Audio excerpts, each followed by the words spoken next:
Chapter 147. Under the illumination of the lights, the blade's light was particularly dazzling. Seeing that it was about to land on Hoodlum, Hoodlum roared, "Attack!" The little brothers on both sides who had been waiting for this opportunity swarmed towards Tang Zheng. Carrot-o carrot, carrot-o carrot, Tang Zheng flicked his wrist, shua shua shua, the blade's light flashed and in an instant, the people at the front were chopped to the ground, blood splattering everywhere. Tang Zheng didn't even blink. If he were to be soft-hearted at this time, he would be seeking his own death. Hoodlum took advantage of this short moment to retreat, dodging Tang Zheng's attack. He roared in anger, "Kill, I'll chop them to death. Kill." Shouts shook the heavens. Tang Zheng and Lin, who were immediately surrounded by the crowd. Tang Zheng's gaze locked onto the distant Hoodlum. His opponent was too cunning, actually dodging his shortkill attack.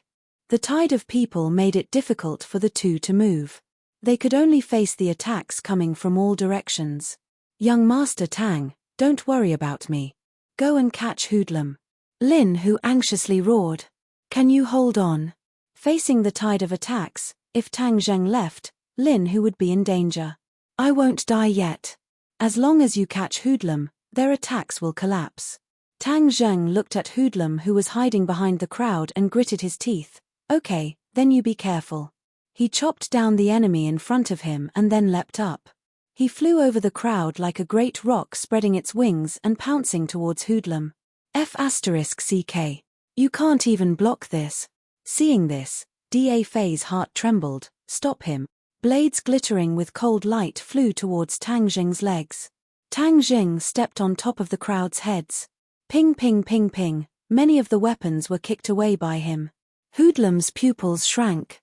He was an expert in using his legs. Seeing that Tang Zheng's leg techniques were not weak, he was overwhelmed with shock. How could this brat be so powerful? He had never heard of such a fierce person before. Seeing that Tang Zheng had already passed through the crowd and was right in front of him, Hoodlum knew that there was no way to dodge. He stepped forward bravely and ruthlessly lashed out at Tang Zheng. It was really like a whip dancing in the air. The sound of breaking air was loud and terrifying. Tang Zheng looked down from above and raised his leg to meet the other party. Bang! With a muffled sound, the two of them retreated at the same time. Hoodlum retreated to the wall before stopping, while Tang Zheng only retreated a little before his foot landed on the head of one of them. Tang Zheng then took advantage of the momentum and charged forward again, throwing out the machete in his hand. Whoosh! The machete shot towards Hoodlum like a dart. Hoodlum was overwhelmed with shock and hurriedly pulled over a subordinate beside him. Puff! The machete actually pierced through his body and into his subordinate's body. The subordinate spat out a mouthful of blood and looked at the trembling machete in his chest in disbelief. "Brother Fei, you." The subordinate turned his head with difficulty, but Hoodlum didn't even look at him. He tossed the subordinate aside and attacked Tang Zheng, who had already landed on the ground. A move capable of sweeping away 1,000 armies. Peng! Tang Zheng took this attack head-on. Hoodlum couldn't help but be delighted. This move of his had taken down many enemies.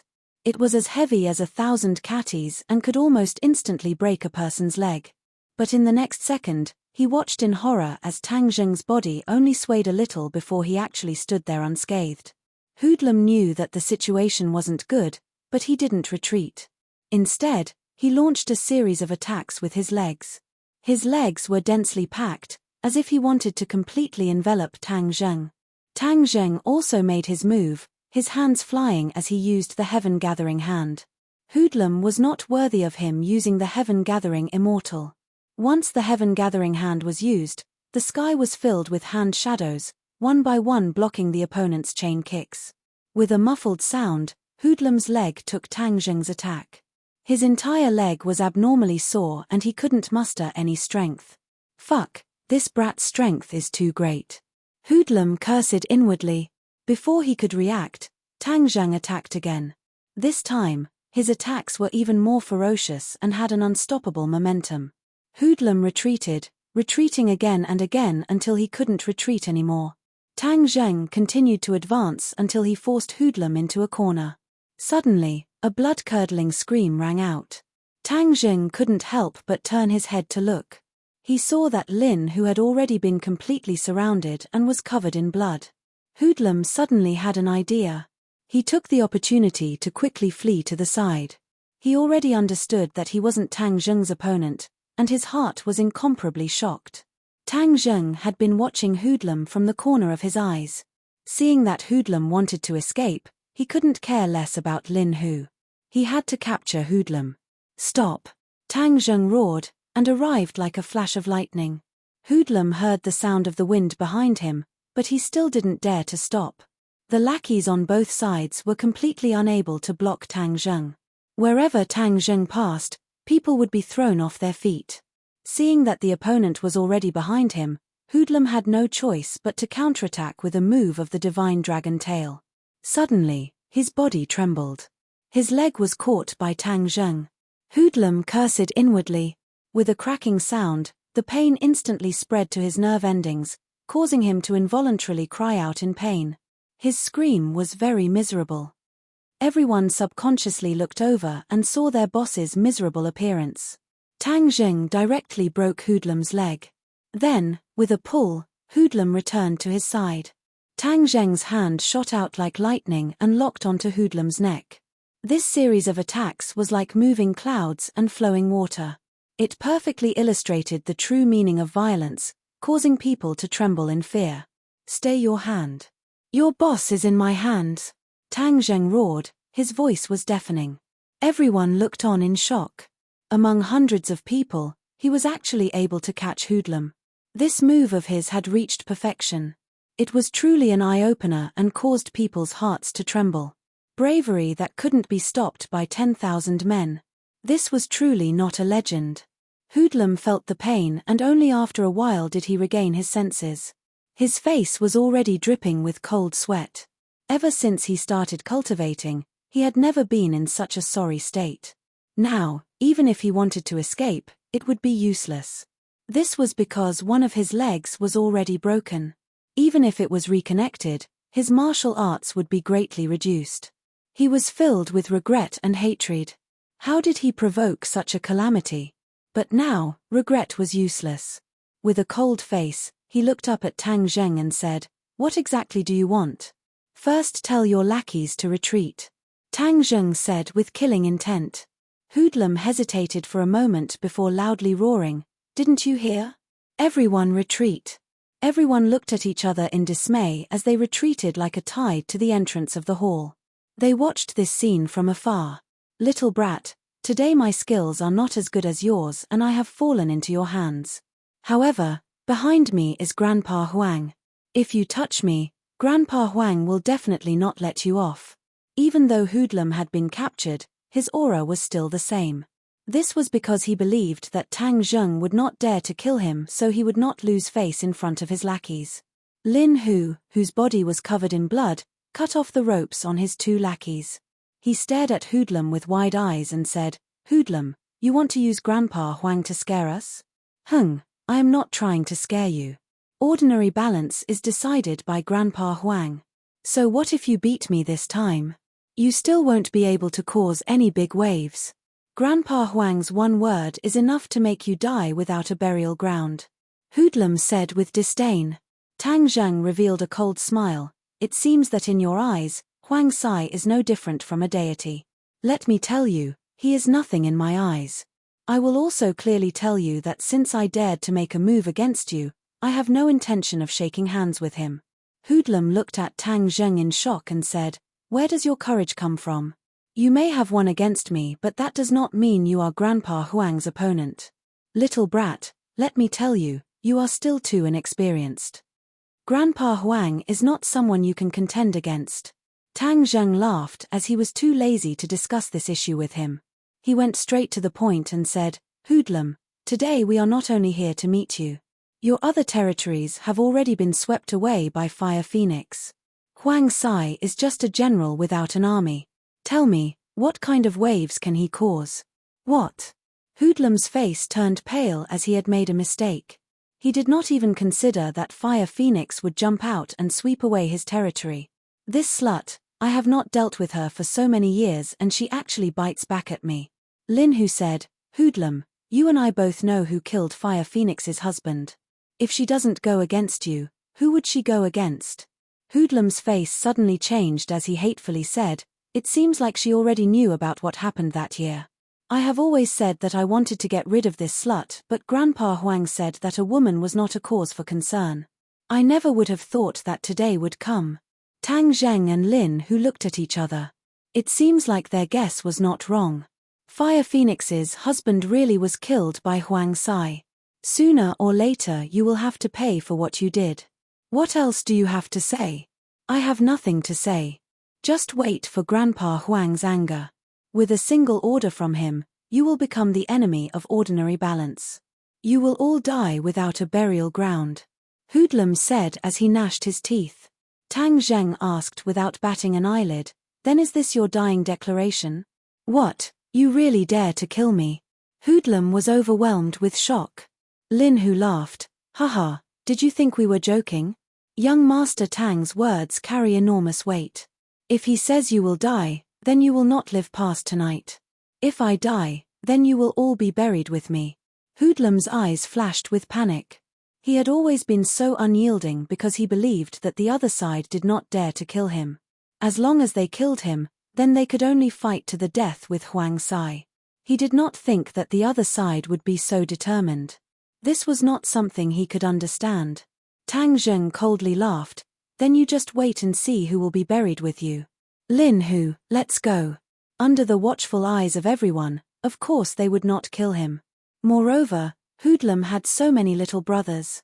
If Hoodlum died, then who knew if these people would go crazy and attack him? Thus, they needed this hostage. Tang Zheng escorted Hoodlum with Lin Hu and the other two following behind him as they walked towards the door. The crowd was stirred up as they were eager to give it a try. Your boss is in my hands.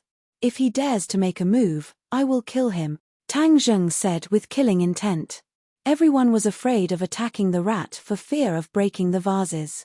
They all looked towards Hoodlum, hoping that he would give them an order. However, they saw Hoodlum's panicked expression. He opened his mouth wanting to shout but nothing came out. Tang Zheng had already used his qi to seal his throat, so how could he shout? Thus, under the watchful eyes of the crowd, the few of them walked out of the hall. The hundreds of people did not dare to act blindly without thinking. Lin Hu and the other two held their heads high and stuck out their chests. Ordinary balance had never had this kind of battle before. This battle would undoubtedly spread throughout the ordinary balance and become a hot-blooded story for the future generations. After all, winning with fewer people was something that the children of Jianghu loved the most. The few of them had just walked out of the entertainment city when they saw a large group of people rushing towards them. Chapter 148. Everyone looked at the group of people brimming with killing intent. Lin Hu was pleasantly surprised, it's Fire Phoenix. Tang Zheng nodded his head and several people went forward to welcome them. Fire Phoenix saw several people grabbing Hoodlum and could not hide her surprise. Young Master Tang, Brother Hu, all the other places have been swept by my people. I was worried that there would be problems here, so I rushed over. I didn't think that you would act so quickly. She was still worried that the two of them were not strong enough, so she rushed over to help, but it seems that her worries were unnecessary. Looking at the battered and exhausted Hoodlum, Fire Phoenix let out a sigh of relief and asked, Young Master Tang, what do we do now? Tang Zheng turned his head to look at the entertainment city and lightly said, sweep this place as well. Good, brothers, let's move and sweep this place. Kill. Fire Phoenix angrily roared as the people behind her charged towards the entertainment city like a tide. Not only were these people men, but there was also an army of women. They were even more ferocious than the men and were especially eye-catching. Tang Zheng could not help but take a few more glances. Hoodlum's subordinates were already in a state of panic. Seeing so many people charging at them, even though they had the advantage in numbers, they could only cover their heads and flee like rats. This was what it meant when the backbone of a team fell. The team would not be able to withstand a single blow. Hoodlum, look at your people. They are like stray dogs. What can Huang Sai use to fight me? Tang Zheng jokingly said. Hoodlum's eyes were spitting fire but he was powerless. Let's go. We need to properly entertain him. Tang Zheng carried Hoodlum into the car. He still had not figured out who sent Hoodlum to kill him, so of course he would not kill Hoodlum so quickly. Young Master Tang, I'll go with you. Fire Phoenix caught up. Tang Zheng nodded his head and several people got into the car. They arrived at a remote old house and Tang Zheng threw Hoodlum heavily onto the ground. Hoodlum let out a pitiful cry as he was finally able to speak. However, one of his legs was twisted and he was unable to stand. He could only lie on the ground in a sorry state. Hoodlum, before you die, let me ask you a question. Who sent you to kill me? Tang Zheng asked. Chimph, I won't tell you. But as long as I die, you definitely won't have an easy time. The police will come looking for you. You took me away in front of everyone. You can't get away with it, haha. Hoodlum thought for a while and finally came up with a plan. He was gambling on his last chance of survival. Dongzi patted his chest and volunteered, Young Master Tang, as long as you can kill him, I'll take the blame. Dongzi, don't fight with me, I'll take the blame. Hihi, from now on, Daozi's name will be big. After killing Hoodlum, there will still be people who will remember me decades later. Daozi took a step forward and said, This is none of your business.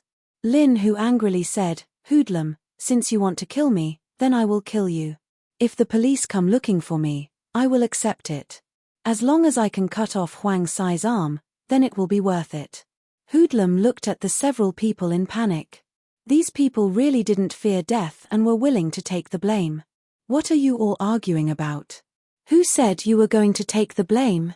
Tang Zheng coldly glanced at the several people, causing them to immediately shut up. Tang Zheng was careless and didn't think of this point.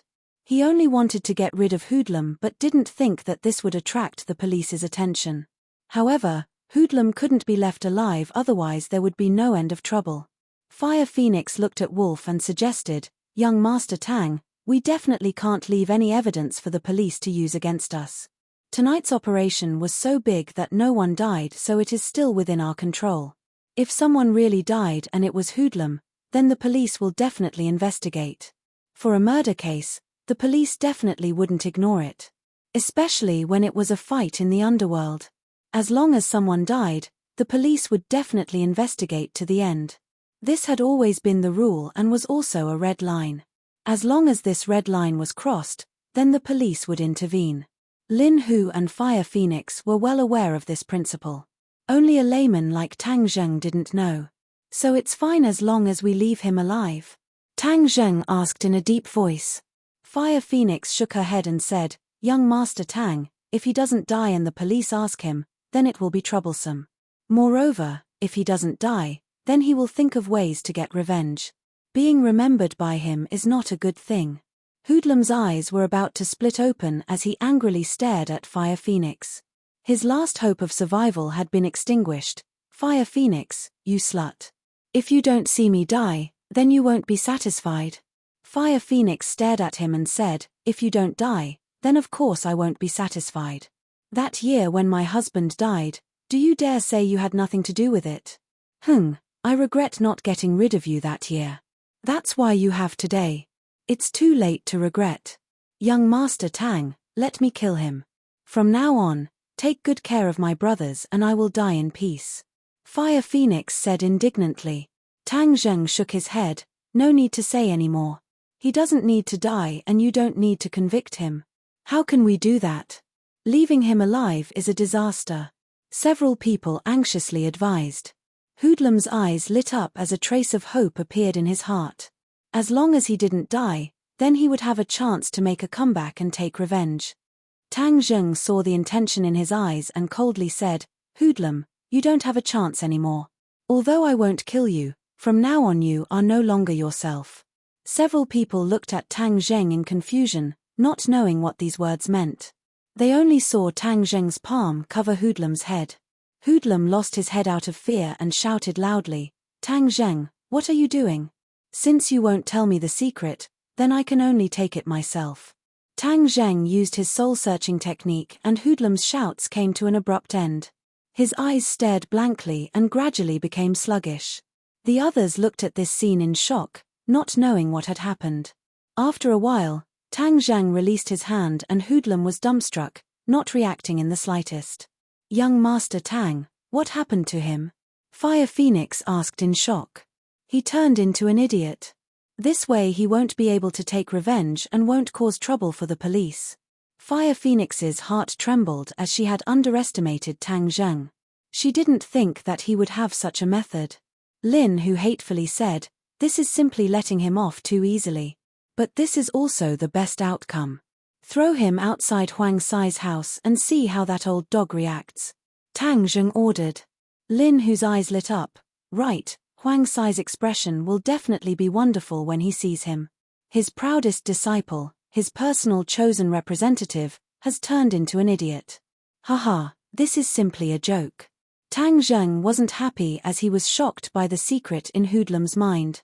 The mastermind behind all of this was actually Song Donghua. Speaking of which, he didn't have any deep enmity with Song Donghua as he was only pretending to be Liu Qingmei's boyfriend. He didn't think that Song Donghua would hold a grudge and actually want his life. "Liu Qingmei, I'm afraid you didn't think that pulling me to put out the fire would almost push me into a fire pit." Tang Zheng mocked himself as if he didn't use the soul-searching technique to obtain this information, he would also find it hard to believe. "Song Donghua, I have no enmity with you. Since you want to kill me, I won't let you off so easily." Song Donghua was after all a government official, so Tang Zheng couldn't directly kill him. However, the most painful thing for a government official was not to kill him but to destroy his career. The information in Hoodlum's mind could easily destroy Song Donghua's career. This was because every time Hoodlum gave Song Donghua money, there was a record and even a recording. This was why Hoodlum was a smart person and knew to grab hold of the other party's weakness. Otherwise, when Song Donghua bites back at him, he wouldn't be able to defend himself. This actually benefited Tang Zheng. "Tiger, Fire Phoenix, Huang Sai has suffered a great defeat this time, so he will definitely be enraged. Therefore, the two of you better take care of yourselves. It would be best if you don't go out during this period of time. I will find some time to meet with Huang Sai. Once I settle everything, you two can then show off your skills." Tang Zheng warned. "Young Master Tang, when are you going to deal with Huang Sai? I will go with you. He killed my husband, so I want to personally kill him and avenge my husband." Fire Phoenix hatefully said. "Dealing with Huang Sai, it would be better for me to go. You two can just wait for my results." Tang Zheng did not agree as Huang Sai was too powerful. When the time came, he would have to use magic and he did not want others to see it. Seeing that Tang Zheng had already made up his mind, the two of them had no other choice but were curious as to what methods Tang Zheng would use. After the few of them separated, Tang Zheng went to Hoodlum's house. The record and recording were all hidden in a safe. He easily snuck in and found that there was no one in the house. He directly walked in front of the safe, put on the gloves he had prepared and entered the password. With a catcher sound, the safe opened. Tang Zheng immediately saw the record and a thumb drive. In addition, there was actually a lot of money in the safe, probably no less than 1 million.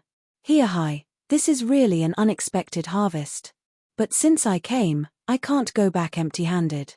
Tang Zheng found a big bag and stuffed the 1 million in cash into it. He then took it home and had a good night's sleep, completely ignoring the chaos in the ordinary balance underworld. Early the next morning, he carried his bag and arrived at school. Coincidentally, he saw Liu Qingmei coming out of the car, so he went to greet her. "Teacher Liu, good morning." Liu Qingmei raised her head and suspiciously looked at Tang Zheng. Did the sun rise from the west? This little brat had always been avoiding her, but this time he actually took the initiative to greet her. Liu Qingmei slightly nodded and said, "What's the matter?" Tang Zheng took out a bag from his bag and handed it over to her and said, "Teacher Liu, I have a few things for you." "What is it?" Liu Qingmei was very curious. "Good stuff." Tang Zheng mysteriously smiled. "Didn't you want to kick away that annoying fly, Song Donghua? The things in here can do that." As long as Song Donghua's career ended, he would be too embarrassed to continue bothering Liu Qingmei. This blow was definitely more painful than death. Seeing Tang Zheng acting so mysteriously and making such a solemn vow, Liu Qingmei's curiosity was piqued. During this period of time, She had been annoyed to death by this stubborn dogskin plaster. Last time's ball did not seem to have dispelled his enthusiasm. She really did not know how this person's skin was so thick. "Where did you get these things?" Liu Qingmai asked. Tang Zheng shrugged his shoulders. "I picked them up on the side of the road. I thought they would be useful to you, so I gave them to you." After speaking, he waved his hands and confidently walked towards the classroom. Liu Qingmai stared at him and muttered to herself, "You're so young yet you dare to act cool in front of me. I want to see what you gave me. If you dare to play tricks on me, I won't forgive you." She opened the bag and saw the account book. After flipping through a few pages, her face changed. Chapter 149. As the daughter of the governor, Liu Qingmai had been exposed to too many official matters from a young age. She understood the power of this account book too well. This was much more powerful than a gun or a few bullets. Not only did the account book record the fact that Song Donghua had accepted bribes, but it also recorded a few other officials. However, these officials were much more inferior compared to this secretary. Song Donghua was clearly the most deeply involved. Even though he was young, his courage was not small and had accepted millions of dollars worth of bribes from hoodlum. Liu Qingmei's heart was in turmoil as she could not help but look in the direction that Tang Zheng had disappeared in. "Picked up from the side of the road? Who are you kidding? These things were not something that could be casually obtained, so how did he get them?" She felt that she could not see through this student of hers. Tang Zheng was like an enigma that made people want to find out more about him. She pondered for a moment before sitting back in the car and speeding home. She had to do something to get rid of this dogskin plaster Song Donghua from her life. In addition, she was also very curious as to what other shocking things were in that USB drive. Once she reached home, she impatiently turned on her computer and plugged in the USB drive. There were several audio and video files in the USB drive. She first opened the audio file and heard Song Donghua's voice. When he was receiving bribes, he didn't even know that his voice was being recorded. He really is stupid. Liu Qingmai curled her lips and snorted. What could this video be? She curiously opened it and was immediately dumbstruck. A man and a woman were in bed, and this man was Song Donghua. "Song Donghua, you really are not a good person." She flew into a rage and opened a few more videos. One of them was actually Song Donghua and two other women together. "Pa." She closed the video and fiercely slammed the mouse on the table as she gasped for breath. Her full chest heaved up and down as she was extremely stimulated by these scenes. This kind of black sheep is still an official. It's simply harming people. If he is promoted to a higher position in the future, who knows how many people he will harm. I must peel off his official skin. Liu Qingmai had always been calm and even indifferent, but this time she was really angry. Just as she was thinking about what to do, the phone rang. "Hello." She answered the phone in annoyance. "Qingmai, why are you so angry? Who made you angry?" A gentle voice sounded. Liu Qingmei's expression changed slightly as she asked in a stiff tone, "Why are you looking for me? Can't I call you if there's nothing? I'm your father. How are you doing in ordinary balance? I won't die. You should worry about your official position. I don't have anything for you to worry about," Liu Qingmai said coldly. Obviously, the relationship between this father and daughter was not very harmonious. Father Liu did not mind as if he was already used to her attitude and said, "Yesterday your uncle Jiang and his secretary Xiao Song came to see me and talked about you. You said the two of them went to see you and Song Donghua?" Liu Qingmai interrupted his words. "That's right. I heard that Xiao Song is chasing you.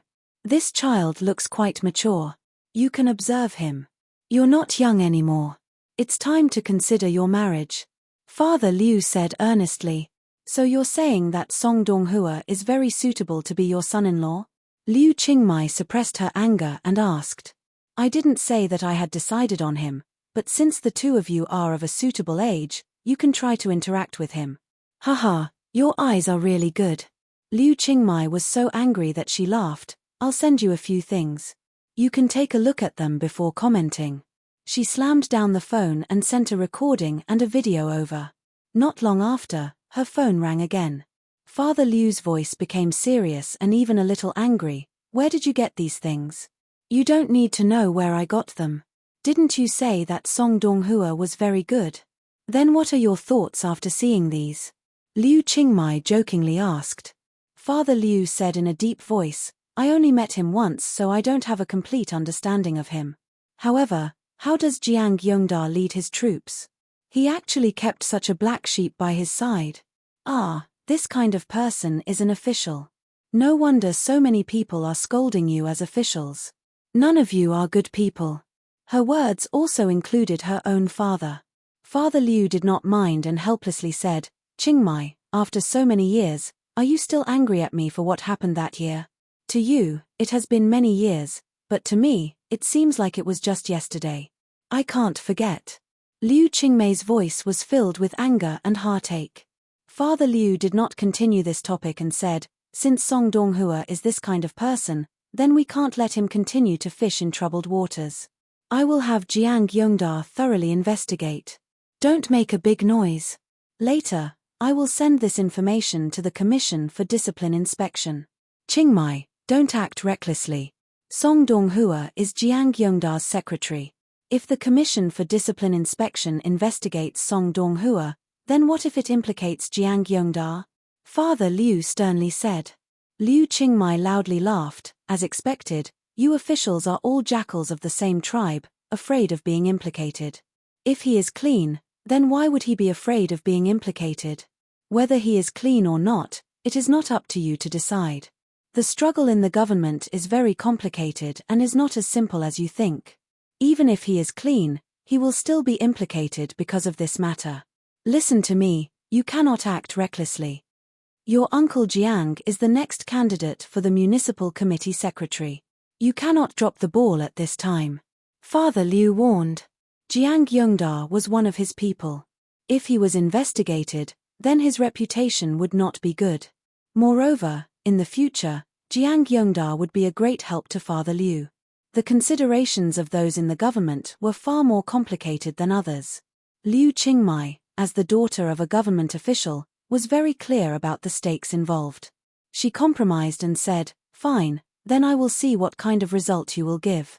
If it does not satisfy me, then I will definitely not give up. Liu Qingmai angrily hung up the phone and fiercely stared at the computer, jackals of the same tribe. Song Donghua did not know that his fate had quietly changed. He had contacted Hoodlum early in the morning to ask about Tang Zheng's results. However, he found that his phone could not be reached. He could not help but feel angry. What was this hoodlum doing? He could not even deal with a high school student. He was becoming more and more useless. If it was not for the fact that he was generous and gave money very quickly, he would not have bothered with him. Forget it, let's wait a bit more. In any case, this Tang Zheng is dead for sure. He dared to come between me and Liu Qingmai. He is simply seeking his own death. He arrived at the city hall and walked towards his office. Along the way, many people respectfully greeted him. He was arrogant and enjoyed the admiring and envious gazes of others. He believed that as long as he could deal with Liu Qingmai, there would be even more people looking at him with such gazes. He would then reach a height that these people could not reach. This is my fate. Fate has allowed me to meet Liu Qingmai.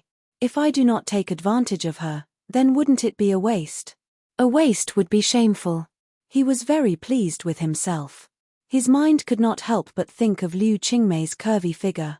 His heart was burning. When would he be able to get her on his bed? Thinking of this, the desire in his heart surged even higher and became restless. Later, I will ask Hoodlum to arrange another woman for me. Last time, that pair of sisters was truly ecstatic. While thinking, he walked to the door of his office. He tidied up his clothes and returned his face to normal. He then pushed open the door and entered. Boss, you came so early. He saw Mayor Jiang Yongda standing in front of the window, looking out with a serious expression. When Jiang Yongda heard this, he turned around to look at him and said, "Come in with me." Song Donghua was Jiang Yongda's secretary. Their offices were connected. Jiang Yongda's office was inside while Song Donghua's was outside. If an outsider wanted to report to Jiang Yongda, Then they would have to wait in the outside office for Song Donghua to report. Song Donghua had already been with Jiang Yongda for 2 years. He was very clear about his boss's temper and habits. Seeing his serious expression, his heart thumped as he guessed, which bastard made boss angry again? Hey, to dare make boss angry, this time they will suffer. He respectfully walked in and gently closed the door. He found that Jiang Yongda had already walked to the front of the office desk and suddenly turned the computer monitor around. He pointed at it and said, "Take a look at what this is." Then he walked to the side as if he did not want to see what was on the computer. Song Donghua curiously walked over and looked at the computer. Just as he looked at it, his face changed and became uglier than a dead person. His body uncontrollably began to tremble. On the screen was a man and 2 women having sex. Wasn't the male lead him? Weren't the female leads the 2 sisters that he was still in love with? Boom. His brain felt as if an atomic bomb had been detonated. He felt dizzy and his legs went soft. With a putong sound, he knelt on the ground. Jiang Yongda coldly looked at him. This video was sent by his old leader. When he saw it, it was as if he had been fiercely slapped in the face. That feeling was unforgettable. He originally wanted to play matchmaker between Song Donghua and Liu Qingmai. After all, if his secretary was able to climb up this branch, then his future political capital would be stronger. But he never thought that things would turn out like this. He really wanted to slap himself twice. His old leader's voice was very serious, causing his heart to feel uneasy. If his old leader had a problem with him, then his dreams of becoming the secretary of the municipal party committee could no longer be fulfilled. He really wanted to kill Song Donghua. All of this was because of him. Song Donghua felt that his doomsday had arrived. Only after a long time did he come back to his senses. Seeing his boss's ashen face, he hurriedly said, "Boss, this was all set up by others. The reason they attacked me like this was because they wanted to harm you." Song Donghua knew how to divert the attention of others. This was a very clever move. By tying Jiang Yongda to his chariot, this matter could be turned into a small matter and a small matter into nothing. Unfortunately, he had miscalculated. Not only did Jiang Yongda not have a common enemy, he instead angrily roared, "Do you know who gave this to me? Governor Liu." "What? Governor Liu?" Song Donghua's face was ashen. A few days ago, he thought that he had left a good impression in front of Governor Liu. But today, he saw this. Didn't all of his efforts go to waste? How could he still have a chance to climb up the branch? As if he had lost his parents, he lost his soul and muttered to himself, "How could Governor Liu have this thing? Liu Qingmai gave it to him." Jiang Yongda bitterly said. How could he face the father and daughter of the Liu family in the future? Chapter 150. Song Donghua did not know how he left the office. It was as if he had lost his soul. Even when people greeted him, he did not respond. Now, when he heard those greetings, it was as if they were mocking him. Free novel portal. Jiang Yongda did not hand him over to the Commission for Discipline Inspection, nor did he punish him. He only sent him to a remote village to be a village official. He was still a part of the system, but what use was that? Once he was sent to that remote place, no one would remember him. He would never have the chance to return to the center of power. The only thing he could do was to wait for death. He gasped for breath, feeling as if he was about to suffocate. His eyes were in a daze. He was furious. "Liu Qingmai, didn't I chase after you? You actually used such a method to deal with me. You instantly knocked me from the immortal realm to the mortal realm. Too ruthless. Also, hoodlum, you actually secretly recorded it and that damned video." He was filled with regret and hatred, but he did not dare look for hoodlum for revenge. Before, he could rely on his status to make hoodlum treat him with respect, but now he was nothing. Looking for hoodlum? That was simply seeking death. Thus, he transferred all his hatred and anger onto Liu Qingmai. "It was all because of this woman that my reputation was ruined. I lost everything. Without power, what difference is there between me and death? You won't let me have an easy time, so I won't let you have an easy time either. At worst, we will all die together. Before I die, I will obtain you and let you know how powerful I am. Song Donghua's eyes were filled with anger and hatred as he reluctantly looked back at the majestic city hall. He then quickly ran to the parking lot, started his car and quickly drove towards Pengcheng International School. Seeing that he was about to reach the school entrance, a fashionable mini car entered his line of sight.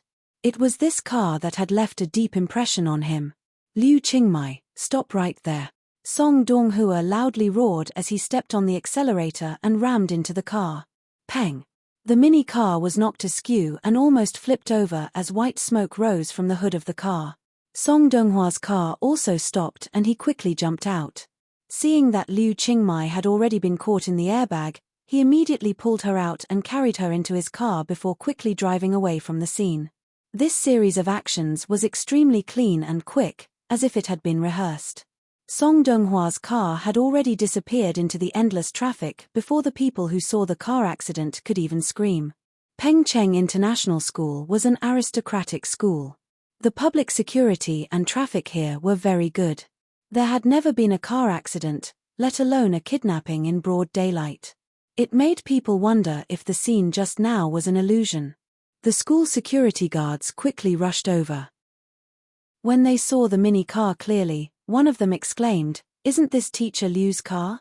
Liu Qingmai was like a crane in a flock of chickens among all the teachers. She was too beautiful and too cold. Her reputation as the Ice Mountain goddess was loud enough and influential enough. Even the security guards couldn't help but look at her from afar. Naturally, they were very familiar with her car. Liu Laroche had been kidnapped. The news seemed to have grown wings and quickly spread to every corner of the school. Whether it was the teachers or the students, especially the males, all of them were filled with righteous indignation. They all said that they would save Liu Laroche. A hero saving a beauty. Moreover, it was the Ice Mountain goddess. If this move moved the Ice Mountain goddess's heart, then wouldn't they be able to hug the beauty and make a fortune? Thus, they all contacted their friends and family to track down the car. They also wanted to find the bastard who kidnapped Goddess Liu and tear him to pieces. Damn, to even have the heart to kidnap the Ice Mountain goddess, he really didn't know how to show mercy to the fairer sex. Luckily, the security guards remembered the license plate number, so they quickly found out that the owner of the car was Song Donghua. Regardless of whether the kidnapper was Song Donghua or not, the most important thing was to rescue Liu Laroche. Tang Zheng was also shocked by the news, especially when he heard that the owner was Song Donghua. He didn't even need to think too much to conclude that this was definitely done by Song Donghua. He was too crazy to actually kidnap Liu Qingmai. Tang Zheng guessed that it was the information he gave to Liu Qingmai that angered Song Donghua, so Tang Zheng couldn't shirk the responsibility. Moreover, Liu Qingmai was his class teacher, so he couldn't stay out of this matter. Grade 12 Class 7, the original Hell class, was now a model student class. No matter if it was the boys or girls, no one was in the mood to attend class. They all clamored to find Liu Laroche and mobilize the power of the masses to find that bastard. While everyone was brainstorming, Tang Zheng walked out of the classroom. Feng Yong looked at him and shouted, "Boss, where are you going?" "We are discussing how to save Liu Laroche." "I'm going to the restroom." Tang Zheng quickly walked to the end of the corridor and dialed Lin Hu's number. "Huzi, help me find a car. A bastard kidnapped my class teacher and she is currently in this car. Even if you have to dig 3 feet into the ground, you have to find her."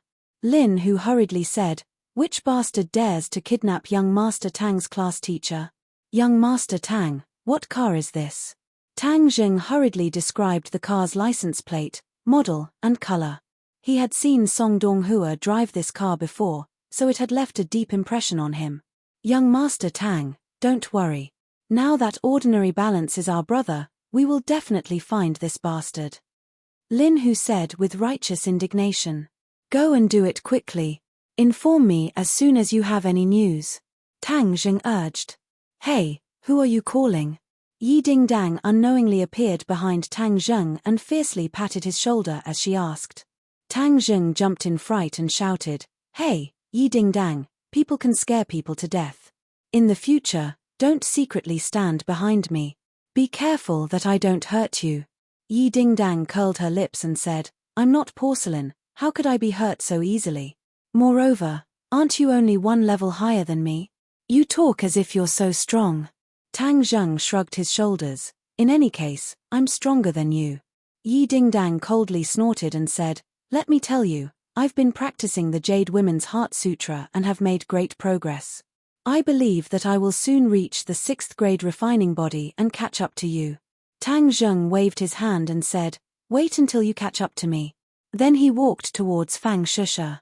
Seeing the two of them holding hands intimately, Yi Dingdang angrily stomped her feet and gritted her teeth as she muttered, "Show off your love and break up quickly."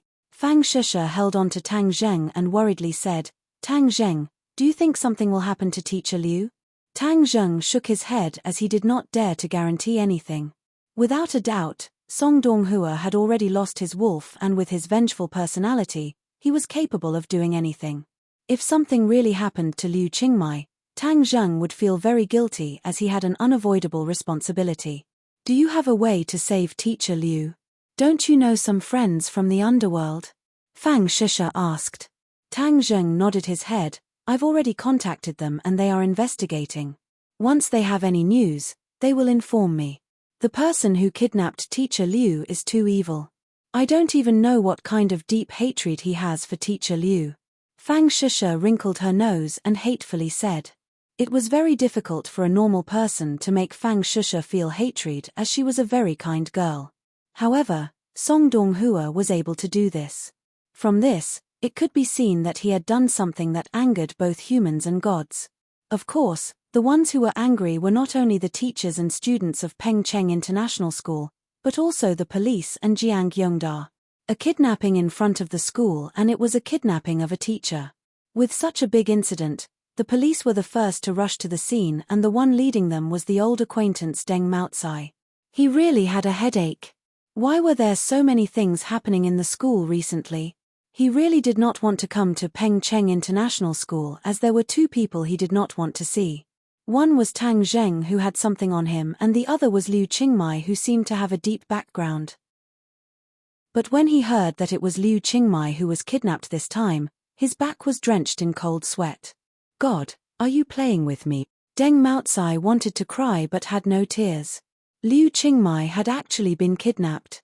Although Deng Maotsai did not know Liu Qingmai's identity, he was sure that she was a great bodhisattva and he could not afford to offend her. For such an important person to be kidnapped in his district, he felt that he had reached the end of his career. This was truly an unlucky year. Just as his heart was about to turn to ash, the investigation of the kidnapper's car came out and the owner was actually Song Donghua. At this moment, Deng Maotsai's heart almost stopped beating. Was there a mistake? Song Donghua kidnapped Liu Qingmai? Wasn't the relationship between the two of them good? He did not dare to confirm whether or not the kidnapper was Song Donghua, so he hurriedly reported it to his superiors and finally to Jiang Yongda. Jiang Yongda was already very unhappy and nervous. He did not know what his old leader would think of this matter and suddenly heard that his own secretary had kidnapped his old leader's daughter.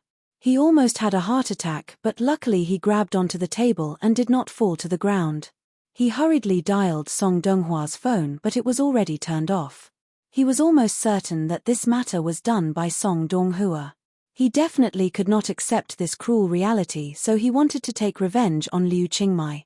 Jiang Yongda was filled with regret as he should not have told him that it was Liu Qingmai who gave him the information.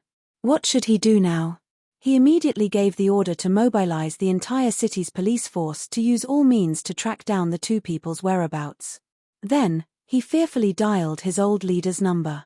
This news was too important and he did not dare to hide it.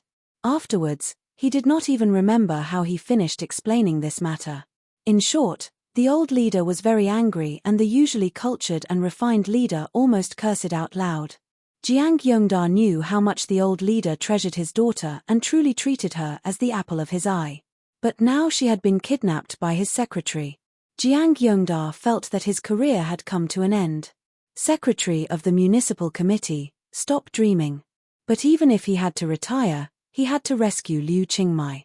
Moreover, he had to rescue her unharmed. Otherwise, he would die a very ugly death. Jiang Yongda cursed Song Donghua's 8 generations of ancestors.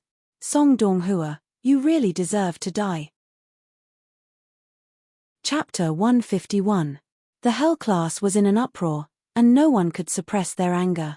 Even when the school leaders came, they didn't care about anything. Everyone stopped attending class and rushed to the streets to look for Liu Qingmei's whereabouts.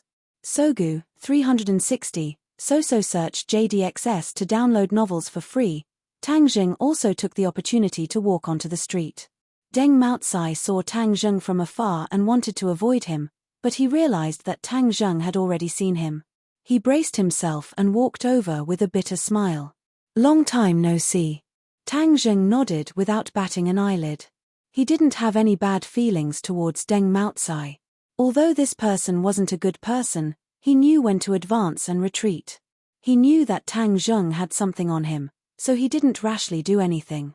Seeing that Tang Zheng had no intention of chatting, Deng Maotsai awkwardly said, "Then you go ahead and do your work. I'll continue to look for Teacher Liu. The entire city's police force has been mobilized. I'm going crazy." Tang Zheng's heart skipped a beat. "Chief Deng, please wait." Deng Maotsai embarrassedly asked, "What's the matter?" Tang Zheng stared at him with a burning gaze. Deng Maotsai was actually a little afraid of his gaze. How could a high school student's gaze be so sharp that it made him want to retreat? However, he did not dare to leave, as the black gauze hat on his head was still in Tang Zheng's hands, but now he was a lot more relaxed, and lightly said, "Tang Zheng, in the past we had a bit of a misunderstanding, but that is all in the past. If you have anything you need my help with, then quickly tell me, because I won't be able to be the director for long. This time, such a bad kidnapping case occurred in my area, so I will definitely be held accountable." When Deng Maotsai said this, he couldn't help but breathe a sigh of relief.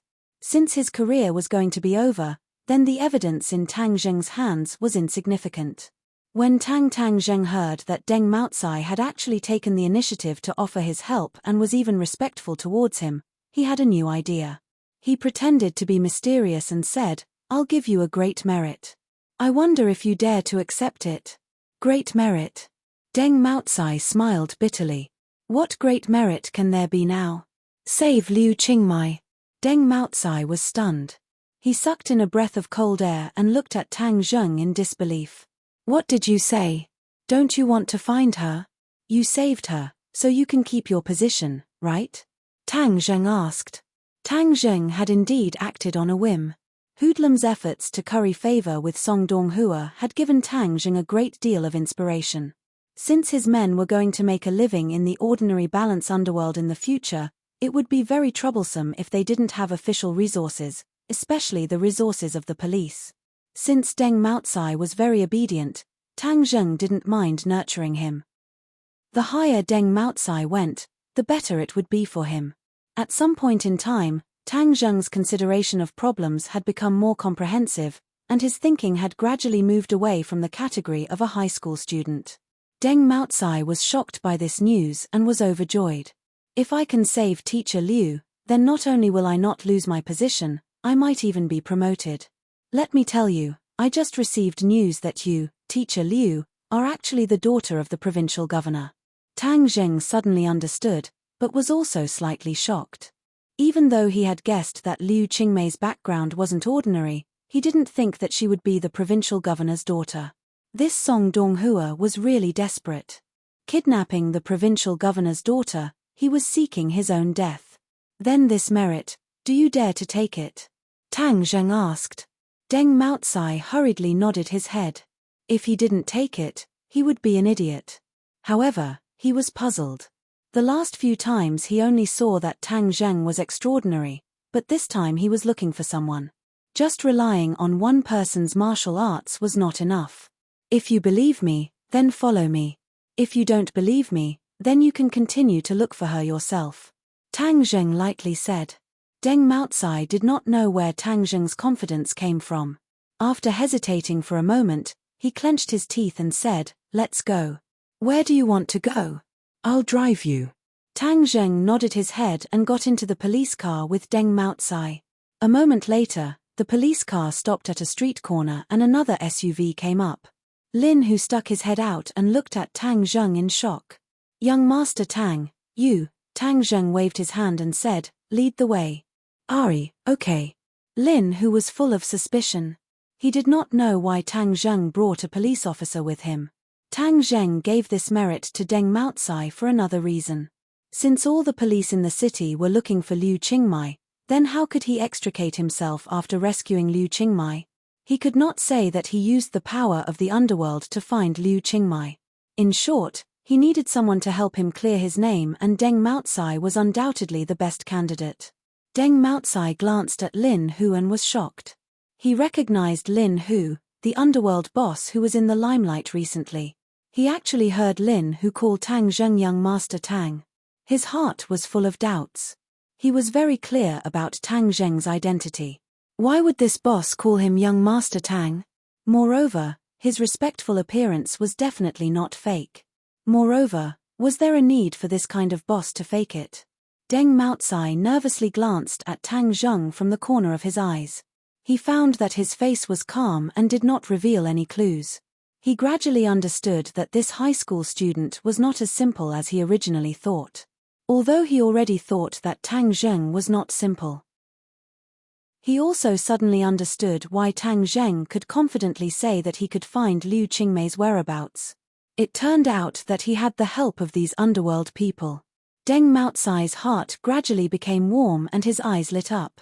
It seemed that he could really rescue Liu Qingmei. Then his good luck had come. He originally thought that Tang Zheng was his nemesis, but now it seemed that he was his lucky star. Suddenly, his attitude towards Tang Zheng changed. Within the reverence, there was a trace of respect. The two cars sped towards the northern outskirts of the city. Looking at the houses on both sides, Deng Maotsai suddenly realized, our police were searching the city and thought that he would not be able to escape. But it seems that he had already escaped. No wonder we could not find any clues after so long. Tang Zheng nodded. Although Song Donghua has become a mad dog, his intelligence is still there.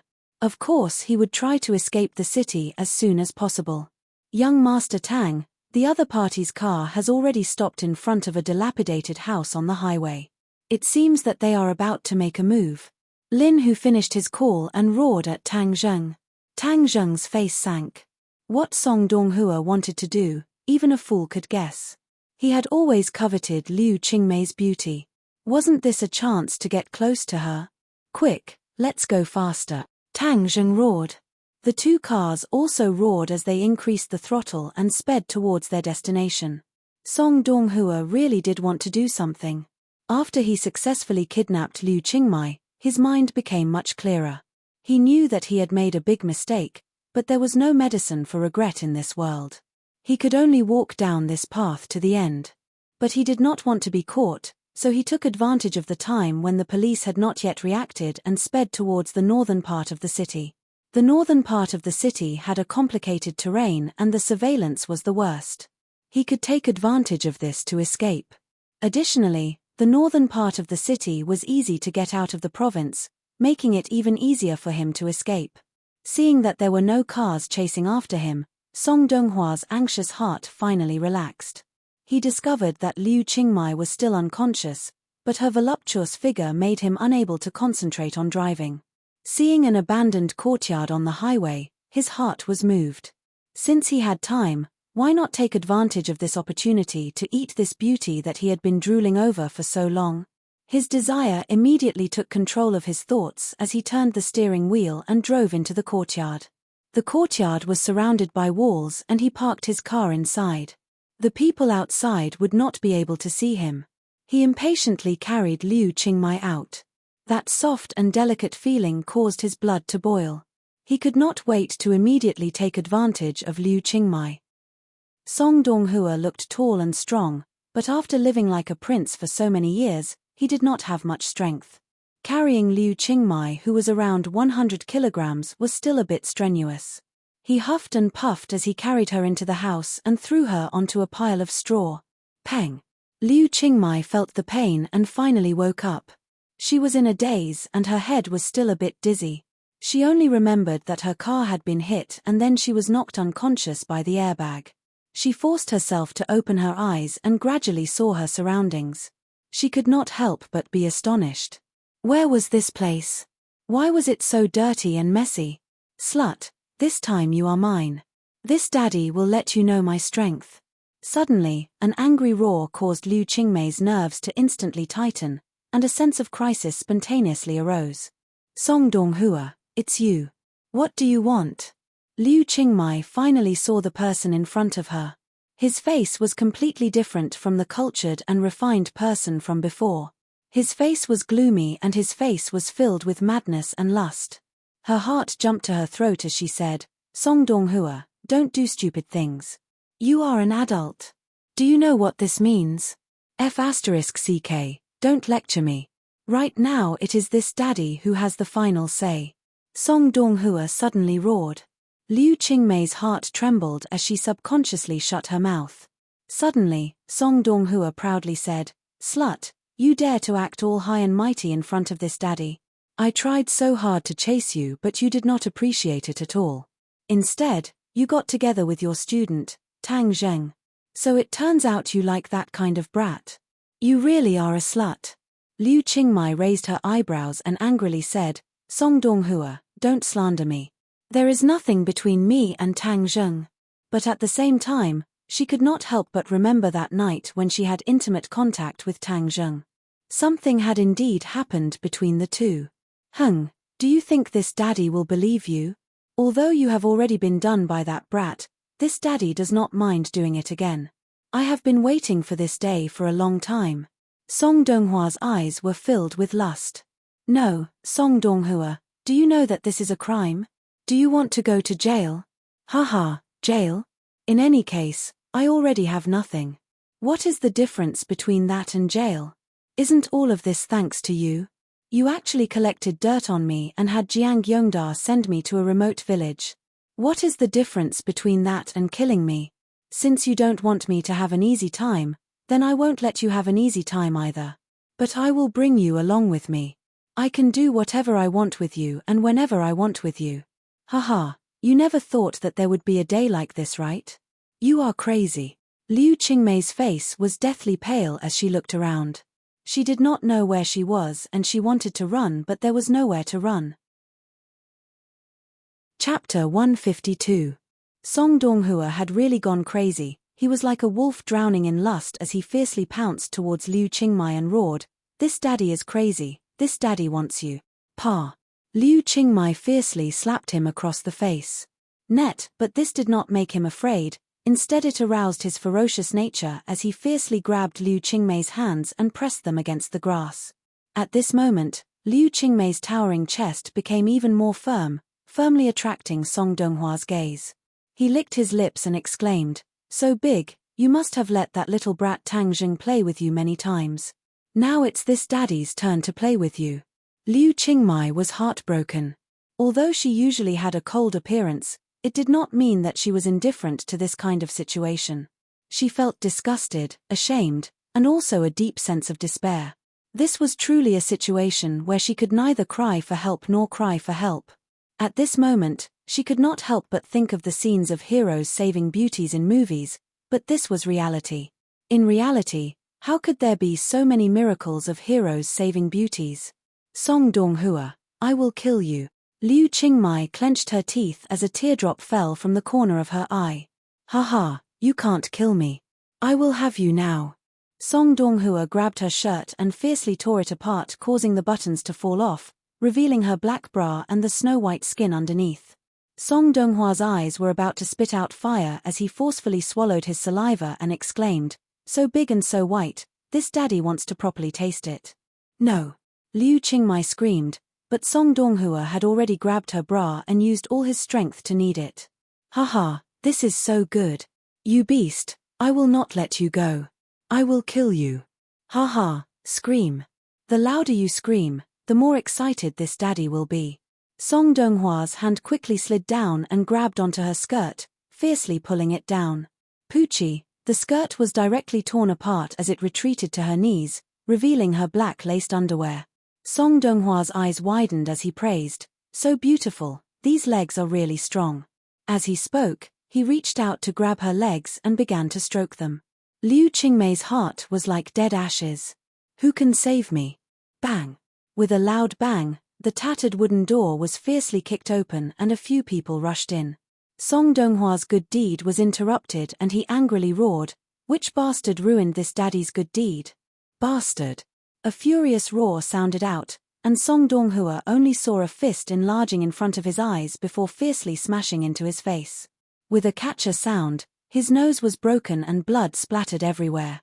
He screamed and fell to the ground. Tang Zheng raised his leg and kicked him directly into the courtyard. This was a living person who weighed more than 50 kilograms, yet he was sent flying more than 10 meters with just one kick. This showed the power of this kick. Deng Maotsai's heartstrings trembled, and the corner of his mouth twitched involuntarily. Then, their gazes fell on Liu Qingmei, who was on the haystack. She was only left with her underwear, and her spring scenery was extremely alluring. "Get out!" Tang Zheng roared with red eyes.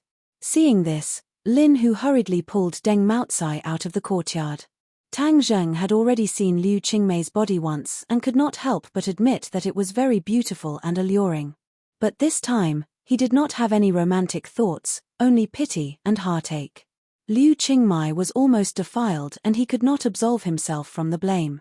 Although Song Donghua did not succeed in the end, looking at her terrified and miserable appearance, where was the cold and indifferent appearance of an ice goddess? This caused Tang Zheng to fall into deep self-blame. "Teacher Liu, you're fine now." Tang Zheng squatted down and approached her. "Scram! Bastard! Beast!" Liu Qingmei trembled, showing her most delicate side, like a beautiful flower that had been blown by a storm. "Teacher Liu, you're fine now. No one can hurt you now." Tang Zheng tried to approach, but Liu Qingmei was clearly in a state of great fear and did not know that she had already escaped danger. Tang Zheng approached her. Although her beauty was alluring, he still quickly took off his clothes and prepared to put them on her. Seeing him take off his clothes, Liu Qingmei was even more agitated and crazily roared, "Beast, you're not allowed to come near me." She then stretched out her hand and hit Tang Zheng. Her bra was already loose and with her movement, 2 large snow-white breasts suddenly jumped out and trembled in front of Tang Zheng, emitting endless temptation. Tang Zheng resisted the urge to touch them with great difficulty. Seeing Liu Qingmei pouncing towards him, he opened his arms and quickly pulled her into his embrace. Liu Qingmei, on the other hand, seemed to have gone mad as she punched and kicked Tang Zheng. Seeing that it had no effect, she bit his shoulder. Hiss! Tang Zheng sucked in a breath of cold air. "Are you a dog? I'm trying to save you, but you bite me." Tang Zheng wanted to cry but no tears came out. Moreover, he had already taken off his clothes. His bare chest was tightly pressed against Liu Qingmei's chest. She was kicking and making a fuss, constantly rubbing against him. This was simply a heavenly temptation. Tang Zheng used all his strength to suppress the restless flame in his heart. He quickly put his clothes on her body and shouted, "Liu Qingmei, wake up." This roar was like a sudden clap of thunder. It blew her mind and made her stop moving. "Teacher Liu, you're safe now. Quickly put on your clothes." Seeing that her eyes gradually regained their luster, Tang Zheng quickly comforted her. Liu Qingmei finally regained her consciousness. She stared blankly at Tang Zheng. So there really was a hero saving a beauty and it happened to her. At this moment, she had mixed feelings. There was the joy of surviving a calamity and also a deep gratitude towards Tang Zheng. Hearing Tang Zheng's words, she subconsciously lowered her head and saw that her chest was tightly pressed against Tang Zheng's chest, and it was even squashed flat. She couldn't help but feel embarrassed. Facing Tang Zheng, she didn't seem to have the same nausea as before. The natural shyness of a woman returned to her body. She quickly grabbed Tang Zheng's clothes and wrapped herself up, blocking the scene that was tempting to commit a crime. Tang Zheng let out a sigh of relief. If this continued, he would follow in Song Donghua's footsteps. The temptation was simply too great. "Put on your skirt as well," Tang Zheng reminded. Although the skirt was torn a little, it could still cover some of the important parts. Liu Qingmei's face turned red all the way down to her neck. She quickly put on her skirt and buttoned up her bra, covering most of the scenery. Now, she was wearing Tang Zheng's large t-shirt which barely covered her buttocks. Below, she was wearing a skirt with a large hole in it. Her white thighs were faintly discernible. At this moment, Tang Zheng still underestimated her charm. This half-covered scenery was even more tempting than before. Tang Zheng took a few deep breaths to calm himself down. Liu Qingmei's attention was attracted by the bloody teeth marks on Tang Zheng's shoulder. She couldn't help but think of her previous actions and guiltily said, "Tang Zheng, I'm sorry." Tang Zheng shook his head and said, "It's fine. As long as you're okay, I'm relieved." This simple sentence touched the softest part of Liu Qingmei's heart. Tears flowed from her eyes. She had already shed her usual coldness and revealed the true and weak side of a woman. She suddenly threw herself into Tang Zheng's embrace and began to cry like a little girl who had been wronged. Tang Zheng was slightly startled. He secretly sighed and gently hugged her. He patted her back and gently comforted her. "Don't be afraid. It's all in the past. Everything will be fine." Liu Qingmei, other than hugging her father when she was young, had never thrown herself into another man's embrace. But at this moment, she couldn't help but throw herself into Tang Zheng's embrace. She felt unusually warm and at ease. This boy who was a few years younger than her didn't have broad shoulders. But it was like a harbor, firmly protecting her and allowing her heart to calm down. In the courtyard, several people watched this scene from afar with different thoughts. Deng Maotsai had seen the relationship between Tang Zheng and the underworld. Now that he saw him being so close to the governor's daughter, all sorts of feelings welled up in his heart. But at the same time, he rejoiced that he wasn't stupid enough to go against Tang Zheng. Otherwise, he would probably be in the same miserable state as Song Donghua. At the same time, Deng Maotsai gradually made a decision. If before he was filled with reverence towards Tang Zheng, now there was a trace of admiration. Moreover, he couldn't help but no longer see him as a high school student. Instead, he saw him as an important person who was much more powerful than him. Not only was he strong, but he also had great potential. Now that Tang Zheng had the governor's support, his future prospects were limitless. Deng Maotsai knew that his chance for promotion had come. As long as he held on to Tang Zheng's thigh, he would be able to eat the meat while he drank the soup. That way, he would be able to reach a height that he didn't dare to imagine. Lin, whose thoughts were much simpler. He didn't know Liu Qingmei's identity, but he subconsciously believed that this little girl wouldn't be able to escape from young Master Tang's grasp. A hero saving a beauty was too romantic. It was simply one of the best ways to capture a beauty. Song Donghua was battered and exhausted as he lay on the ground. The blood on his face blurred his vision. He gnashed his teeth as he stared at the pair hugging together. He unwillingly and angrily roared, "This daddy knew that you and Tang Zheng had an affair. You still dare to pretend to be pure and virtuous. You pair of dogs, this daddy will kill you." Song Donghua had already been completely blinded by his hatred and anger. When Lin Hu heard this, his expression changed. He kicked Song Donghua in the stomach and cursed, "F***K, you dare to scold young Master Tang? This daddy will kill you." He was truly incomparably fierce. Song Donghua's body was curled up like a shrimp as he continuously sucked in cold air. He no longer had the strength to speak. Liu Qingmei stood up from Tang Zheng's embrace, her face red. Song Donghua had always believed that she and Tang Zheng had an affair. This made her angry and embarrassed. "Tang Zheng, don't listen to his nonsense." Tang Zheng shrugged and said, "It's just a mad dog. Why listen to his barking? Come, let's go meet this mad dog." Tang Zheng casually grabbed Liu Qingmei's hand and walked out. Liu Qingmei was slightly startled but didn't struggle. Instead, she felt a great sense of security. Chapter 153. Tang Zheng led Liu Qingmei into the courtyard and faced Song Donghua. He did this not to show off but to help Liu Qingmei walk out of her shadow. Please, without a doubt, Song Donghua's actions had left a huge shadow in Liu Qingmei's heart. Tang Zheng had once read a story in a book about a girl who did not dare to face her past after being raped. She was immersed in despair and pain until she finally committed suicide due to depression. Tang Zheng did not wish for Liu Qingmei to follow the same path, So he struck while the iron was hot and got rid of the shadow and fear in her heart. As expected, when they approached Song Donghua, Tang Zheng could clearly feel her nervousness and fear. Tang Zheng did not stop and directly walked in front of Song Donghua and looked down at him. Song Donghua trembled as he curled up on the ground, fiercely staring at the two.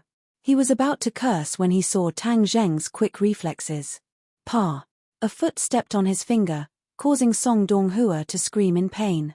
When Liu Qingmai heard this scream, she subconsciously wanted to escape but was tightly held back by Tang Zheng. Tang Zheng gently said, "Don't be afraid, he is no longer a threat to you. He is just a dead dog and what awaits him is prison time." Tang Zheng's voice was like magic, infinity, causing Liu Qingmai to involuntarily calm down.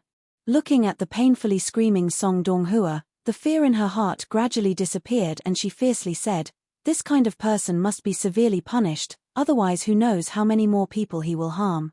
Tang Zheng let out a breath of relief. As long as she dared to face Song Donghua, the shadow in her heart would disappear by more than half. He nodded and said, "He can forget about harming others in the future." "Chief Deng, why haven't you arrested him yet?" Deng Maotsai was eager to show off in front of Liu Qingmai. He fiercely lifted Song Donghua up and took out a pair of handcuffs to cuff him before dragging him to the side. Tang Zheng then said to Lin Hu, "You guys go back first." Lin Hu and the others didn't say much and quickly left the courtyard. "Who are they?" "My friend." "How did you find this place?" Tang Zheng pointed at Deng Maotsai who had walked to the entrance of the courtyard and said, "Chief Deng felt that Song Donghua would run in this direction, so he brought me along to chase after him. Fortunately, we arrived in time." Deng Maotsai stopped and nodded towards Liu Qingmai. He was secretly delighted as he quickly dragged Song Donghua into the car. "Let's go back," Tang Zheng said. Liu Qingmai nodded as the two held hands like a couple as they sat in the police car. Song Donghua was directly stuffed into the trunk as no one wanted to see him. "Are we going to the police station?" Deng Maotsai turned a blind eye to their intimate actions and asked cautiously. Liu Qingmai nodded. Deng Maotsai acted as if he had been injected with chicken blood as he sped towards the police station. On the way, he had already informed his superiors that he had already rescued Liu Qingmai and had even captured Song Donghua. This news seemed to have grown wings as it quickly spread to the ears of the relevant personnel. So when Tang Zheng and the others arrived at the police station, they were followed by a long line of cars. Many people almost trotted over, and the one at the front was Fang Jiangyongda. When he heard the news that Liu Qingmai was safe and sound, the stone in his heart was slightly lifted and he rushed over without stopping. But when he saw Liu Qingmai's appearance, he couldn't help but feel his heart beating wildly. Although Song Donghua did not succeed in the end, it was clear that he had already begun his beastly actions. This could be seen from the fact that Liu Qingmai was wearing someone else's clothes. Of course, he also saw the topless Tang Zheng, but he couldn't care less about Tang Zheng as he quickly walked in front of Liu Qingmai and said with concern, "Qingmai, it's great to see that you're fine. I was worried to death." Liu Qingmai once again returned to her cold appearance and was even colder than before. She didn't even have the slightest trace of a smile and didn't say a word. Jiang Yongda awkwardly coughed as his gaze turned towards Song Donghua. He immediately flew into a rage and fiercely slapped Song Donghua's face as he angrily roared, "Song Donghua, you bastard. You actually dare to kidnap someone in broad daylight. Who gave you the dog guts?" Song Donghua was like a stray dog as he hung his head dejectedly. He didn't even dare to talk back as he obediently hid beside the car. He no longer had any of his previous arrogance. Relying on his anger to commit such a vile crime, he clearly knew what kind of result awaited him. Putong. His legs went soft and he knelt in front of Liu Qingmai. He kowtowed like he was pounding garlic and begged, "Qingmai, please forgive me. I didn't do it on purpose. Please spare me and tell them not to send me to prison." Liu Qingmei's face was cold as she didn't say a word. Seeing this, Jiang Yongda hurriedly waved his hand in disgust. "Drag him away. Qingmai, please let me go. I'm not a human, I'm a beast. Please let me go." Song Donghua desperately begged. "Since you admit that you're a beast, then you should be locked up in a cage," Liu Qingmai said without any trace of politeness. Jiang Yongda hurriedly gave a look to his subordinates and Song Donghua was dragged into the police station. Gah! Suddenly, another car stopped in front of the police station and a 50-year-old man quickly stepped out. When he saw Liu Qingmai, he quickly walked over with an expression of concern. "Qingmai, are you all right?" Liu Qingmai coldly looked at the person and said, "I won't die. Father was worried to death. Luckily, your mother's spirit in heaven protected you, so you're all right," Governor Liu said with lingering fear. The atmosphere in the police station became heavy because the arrival of the governor made everyone hold their breath. This small police station had never had such a big figure come before. "Don't mention my mother," Liu Qingmai said without any trace of politeness. Governor Liu was a little embarrassed as he turned his gaze to Jiang Yongda and sternly asked, "Yongda, what happened? Your secretary actually kidnapped my daughter. How did you lead your soldiers?" Jiang Yongda's legs went soft as he ignored the cold sweat on his forehead and hurriedly explained, "Old leader, it was my fault. I didn't protect Qingmai well. Song Donghua's actions were also out of my expectations. I didn't think that he would be so crazy. I cannot shirk the responsibility." Governor Liu waved his hand and interrupted his self-reflection and said, "Did you catch the person?" "We caught him." "How did you catch him?" "This." Jiang Yongda was speechless as he didn't know the exact details. Liu Qingmai pointed at Deng Maotsai and said, "It was Police Chief Deng who saved me." Deng Maotsai's heart bloomed with joy. This joy was even stronger than when he first married his wife. He used all of his willpower to hold back his smile, solemnly saluting Governor Liu, sonorous and powerful as he said, "This is what I should do as a people's police officer." Governor Liu looked deeply at Deng Maotsai and took the initiative to extend his hand. Deng Maotsai hurriedly grasped it with both hands as his excitement was written all over his face. Only this kind of police officer can protect the people. "Good," Governor Liu praised. Everyone else looked at Deng Maotsai with envy. This little brat had run into dogshit luck to actually obtain such a large contribution. With Governor Liu's words, Deng Maotsai was definitely going to be promoted.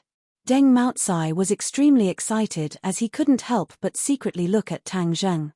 All of this was bestowed upon him by Tang Zheng.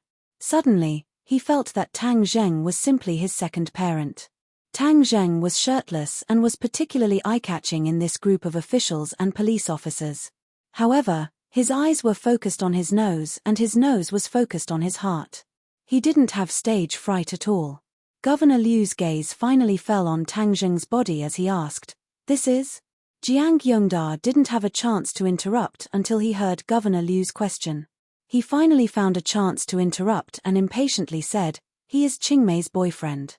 "Boyfriend?" Governor Liu's gaze trembled as he stared straight at Tang Zheng. The others were also extremely shocked. Governor Liu's future son-in-law. Heavens, they had to remember this face. In the future, they had to curry favor with him. Tang Zheng helplessly looked at Liu Qingmai. For the first time, she didn't explain anything. Instead, she pulled on Tang Zheng and said, "I want to go home." The others naturally didn't dare to stop her. Although they still had to record her statement, special people obviously needed special treatment. Governor Liu nodded, "I'll send you back." "No need, I'll go back myself." "Tang Zheng, let's go." Tang Zheng was pulled and left the police station under everyone's gaze. The two sat in a taxi and Tang Zheng finally couldn't help but sigh in a low voice, "I didn't think your identity was so illustrious." Liu Qingmai wrinkled her eyebrows and said, "He is him and I am me. Don't confuse him with me. Your relationship isn't good." Liu Qingmai hesitated for a moment before saying, "In the past, in order to get promoted, he didn't even come back to see my mother when she was seriously ill. Until my mother died, I didn't see him again, so I hate him. I don't like officials." Tang Zheng suddenly realized why their relationship was so stiff. When the two returned home, Liu Qingmai told Tang Zheng to sit down. "I'm going to take a shower, you sit for a while." Tang Zheng nodded, indicating that she could do as she pleased. The warm water drenched her body from top to bottom. Liu Qingmai gradually calmed down, but her heart still had a lingering fear. Looking at her curvaceous body, This body that was enough to make countless men go crazy actually brought her such a disaster. But fortunately, Tang Zheng saved her. Through the frosted glass, she couldn't see Tang Zheng clearly, but she could feel his presence. It was as if with him sitting there, her heart would calm down. The corner of her mouth couldn't help but curve into a smile, and her heart gradually changed. After taking a shower, she came to the living room and handed the clothes to Tang Zheng and said, "Put it on, otherwise you'll catch a cold." Tang Zheng quickly put it on, and a faint fragrance entered his nose. Only then did he suddenly remember that this clothes had intimate contact with her. This was her scent, and he couldn't help but feel restless. Liu Qingmai also seemed to realize this point, and her face was a bit red. She quickly changed the topic and said, "In order to thank you, I'll personally cook something delicious for you tonight. No need to be so polite." "What? You won't give me a chance to thank you? Okay then. Let's go, accompany me to buy groceries." Liu Qingmai returned to her ice goddess appearance, but her tone was a bit more intimate. There was a market not far downstairs, and the two went home after buying groceries. Liu Qingmai was busy, and Tang Zheng was forbidden from entering the kitchen, so he could only helplessly sit on the sofa and watch TV. Ah! Suddenly, a scream came from the kitchen. Chapter 154. Tang Zheng jumped in fright as he jumped up from the sofa like a spring and rushed into the kitchen at lightning speed. In the book group, he saw Liu Qingmai jumping up and down with a kitchen knife in one hand and a spatula in the other. She didn't look like an ice goddess at all. Tang Zheng was dumbstruck as his jaw dropped. What happened? "Cockroach, there's a cockroach. Quick, get rid of it." Liu Qingmai pointed at a small cockroach on the ground and screamed.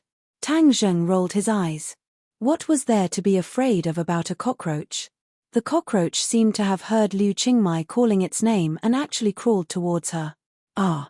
Liu Qingmai let out a deafening scream. She threw away the knife and spatula and ran towards Tang Zheng.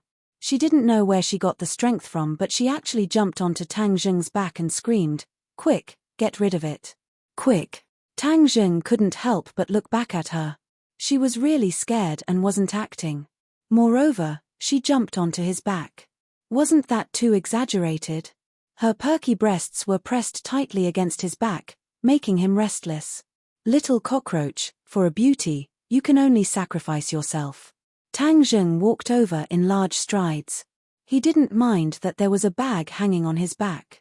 With a stomp, the cockroach was crushed to pieces. "Who?" Liu Qingmai let out a sigh of relief. Only then did she realize that she was lying on Tang Zheng's back. Moreover, her hands were tightly wrapped around his neck. She couldn't help but feel embarrassed. It's all because of that damn cockroach. It made me look like a fool. "Teacher Liu, does my back feel good?" Tang Zheng couldn't help but tease her. Liu Qingmai snorted and came down from his back. Although her face was a little red, she deliberately covered it up and acted as if nothing had happened. She pointed to the door and said, "Stand there, stand guard for me and guard against cockroaches." Tang Zheng couldn't help but laugh. He leaned against the kitchen door and watched her busying herself. Although she was the daughter of the governor, she was really good at cooking. She was clean and neat like a chef. "You're quite skilled," Tang Zheng praised. Liu Qingmai proudly raised her eyebrows. "Of course, I've been cooking for more than 10 years. Tang Zheng exclaimed and gave him a thumbs up. "Awesome. Ever since my mother passed away, I've been cooking and taking care of myself," Liu Qingmai said. Although she tried to sound calm, Tang Zheng could still hear the grievance and sadness in her voice. "It's good to be independent. You grew up with Grandpa, so you should have done a lot of things, right?" Liu Qingmai asked while cooking skillfully. Tang Zheng nodded. "Of course. When Grandpa goes out to pick things up, I have to be responsible for the housework. Our family will divide the work. I can see that you and your grandfather are very happy." Liu Qingmei's mouth revealed a trace of a smile, a little envious. Tang Zheng did not deny it. "Although Grandpa and I don't have much money, we depend on each other. Even if we have to eat rice and vegetables, we are very happy. Sigh, I really envy you." Liu Qingmai sighed faintly. Tang Jing suddenly felt that Liu Qingmai was not as aloof and insufferably arrogant as others thought. She was also an ordinary person. She had 7 emotions and 6 desires. It was just that they were covered up. Perhaps this was related to her experience. In a short while, 3 dishes and a soup were ready. Looking at the dishes that looked, smelled, and tasted good, Tang Zheng had a great appetite. Wait a minute, let's drink some wine. Liu Qingmai poured 2 glasses of red wine. Tang Zheng laughed involuntarily. Didn't you forbid me from drinking at the ball last time? You can drink a little occasionally. Don't think that I don't know that you students secretly drink wine nowadays. This red wine delicacy, if paired with candles, would be a candlelight dinner. Raising the wine glass, Liu Qingmei's expression became serious. Tang Zheng, thank you. Teacher Liu, this is what I should do. Moreover, if I did not give you that information, Song Donghua would not have been driven to such desperate actions. Tang Zheng said guiltily. Liu Qingmei shook her head. He was originally a vermin. This kind of person should be pulled out. As for what he did afterwards, it was because he was not a good person. I only exposed him. That's right, Tang Zheng, where did you get that information from? Don't say that you picked it up from the streets. I am not a 3-year-old child. Tang Zheng awkwardly said. Teacher Liu, can we not harp on this question? Everyone has their own secrets. Liu Qingmei looked at him. Seeing that his attitude was firm, she compromised. Fine, I won't ask you. In short, I have to thank you for this matter. Also, in the future, when there is no one around, don't call me Teacher Liu. Call me Sister Mai. Sister Mai. Tang Zheng did not think that she would take the initiative to make this request. What, you don't want to? Liu Qingmei's face immediately changed. No. Tang Zheng hurriedly waved his hand. That's exactly what I was looking for. Then I will call you Sister Mai from now on. Liu Qingmei smiled. Actually, since I was young, I have always wished for a little brother. However, an official's family can only have one child, so I was unable to fulfill my wish. Who would have thought that I would have a little brother like you? Come, little Zheng, let's toast. Tang Zheng could feel her good intentions. He smiled, clinked his cup and lightly took a sip. Eat, try my cooking.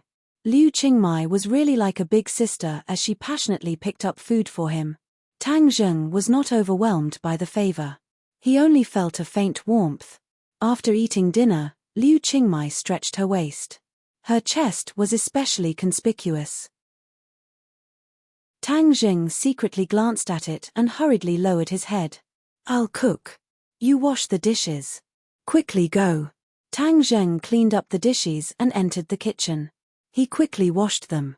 After a while, he heard a noise outside. He hurriedly went out and found that Governor Liu was actually standing at the door. Liu Qingmei directly refused his request to enter the house. Governor Liu also saw Tang Zheng. He solemnly waved his hand, indicating that Tang Zheng should go over. Liu Qingmei stopped him and said, "Continue to wash the dishes." Tang Zheng smiled and returned to the kitchen. However, he clearly heard the conversation between the two. He only heard Governor Liu solemnly say, "Qingmei, you are making trouble. He is your student. How can he be your boyfriend?" Obviously, Liu Qingmei already knew that Tang Zheng was a student. Liu Qingmei coldly said, "Why can't a student be my boyfriend? Moreover, it is my freedom to find a boyfriend. It has nothing to do with you. I am your father. I have to care about your marriage." Governor Liu seemed to feel that this matter was too serious, so he increased the severity of his tone. Liu Qingmei snorted disdainfully. "Do you care? Then what kind of person is Song Donghua? Can't you see? That was an accident. Moreover, I did not choose him." Governor Liu explained. "In short, this is my private matter. I do not need you to tell me what to do. You can go tell your subordinates what to do. You have no right to care about me. I want to rest, so you can go back." You two live together?" Governor Liu was shocked. "Is there anything wrong with that?" Liu Qingmei asked back. Do you want your mother's soul to not be able to rest in peace?" Governor Liu was already flustered and exasperated. These words ignited the anger in Liu Qingmei's heart as she roared, "You have no right to talk about my mother. Leave, I don't want to see you." After she finished speaking, she slammed the door shut and squatted in front of the door, burying her head in her knees. Tang Zheng let out a long sigh as he walked over and patted her shoulder. "Sister Mai, why don't you tell him the truth?" Liu Qingmei raised her head and said, "I just want to anger him. What right does he have to care about me?" "Okay, you should rest early. I will go back first," Tang Zheng said. "No, he must be waiting for you outside. If you are caught by him, it won't be good if you are exposed. Moreover, he likes to preach and will definitely annoy you. You can stay at my house tonight and sleep on the sofa," Liu Qingmei said resolutely. "Wouldn't this make him misunderstand?" Liu Qingmei raised her neck. "I want him to misunderstand. Consider it as doing your sister a favor. Stay at my house tonight, okay?" Tang Zheng had no choice but to agree. Thus, he called his grandfather to tell him. At this time, Fang Shusha's call came. "Tang Zheng, are you asleep?" "Not yet. Did you miss me?" Tang Zheng glanced at Liu Qingmei beside him and said in a low voice, "Yes." Liu Qingmei crossed her arms as she looked at him with interest and a smile that was not a smile. "I heard that teacher Liu has already been rescued," Fang Shusha said. "Yen, she has already been rescued. Then you should rest early. You still have class tomorrow." Tang Zheng did not dare to say more as he hurriedly hung up the phone. "Fang Shusha?" Liu Qingmei curiously asked. Tang Zheng nodded. "Your little girlfriend really cares about you." Tang Zheng gave an embarrassed smile. "What, you don't want to contact Yi Dingdang? You can't favor one and discriminate against the other." Liu Qingmei joked. Tang Zheng quickly said, "Sister Mai, don't make fun of me. I really have nothing to do with Yi Dingdang." "Oh, I don't believe it. I've heard a lot of rumors about you too. It doesn't seem fake." "Aya, I'm tired. I'm going to sleep." Tang Zheng quickly jumped onto the sofa and lay down, pretending to sleep. Looking at his embarrassment, Liu Qingmei could not help but laugh. She did not look like an ice goddess at all. Tang Zheng pretended not to hear and simply closed his eyes tightly. "Little Zheng, good night. Sister Mai, good night." He fell asleep in a daze. After an unknown amount of time, Tang Zheng was suddenly awakened by a scream. He jumped up like a carp and the scream came from Liu Qingmei's room. He did not think much and directly pushed the door open. The door was not locked and opened. He saw Liu Qingmei sitting on the bed, her hair scattered. The bedside lamp was on and her face was full of fear. "What happened to you?" "I had a nightmare." Liu Qingmei was still in shock. "It's okay. You continue to sleep. I'm in the living room. If you need anything, call me." Liu Qingmei was wearing a nightgown and could vaguely see the attractive scenery. "Little Zheng, sit down and accompany me for a while." Liu Qingmei pointed to the other side of the bed and said. Tang Zheng walked over and sat down, but Liu Qingmei took the opportunity to lean on his shoulder. She touched his shoulder and asked, "Does it still hurt?" "It doesn't hurt. At that time I was too scared. I didn't know it was you. Anyone would be like that. Let me see how it is. Do you want some medicine?" Liu Qingmei pulled open his clothes.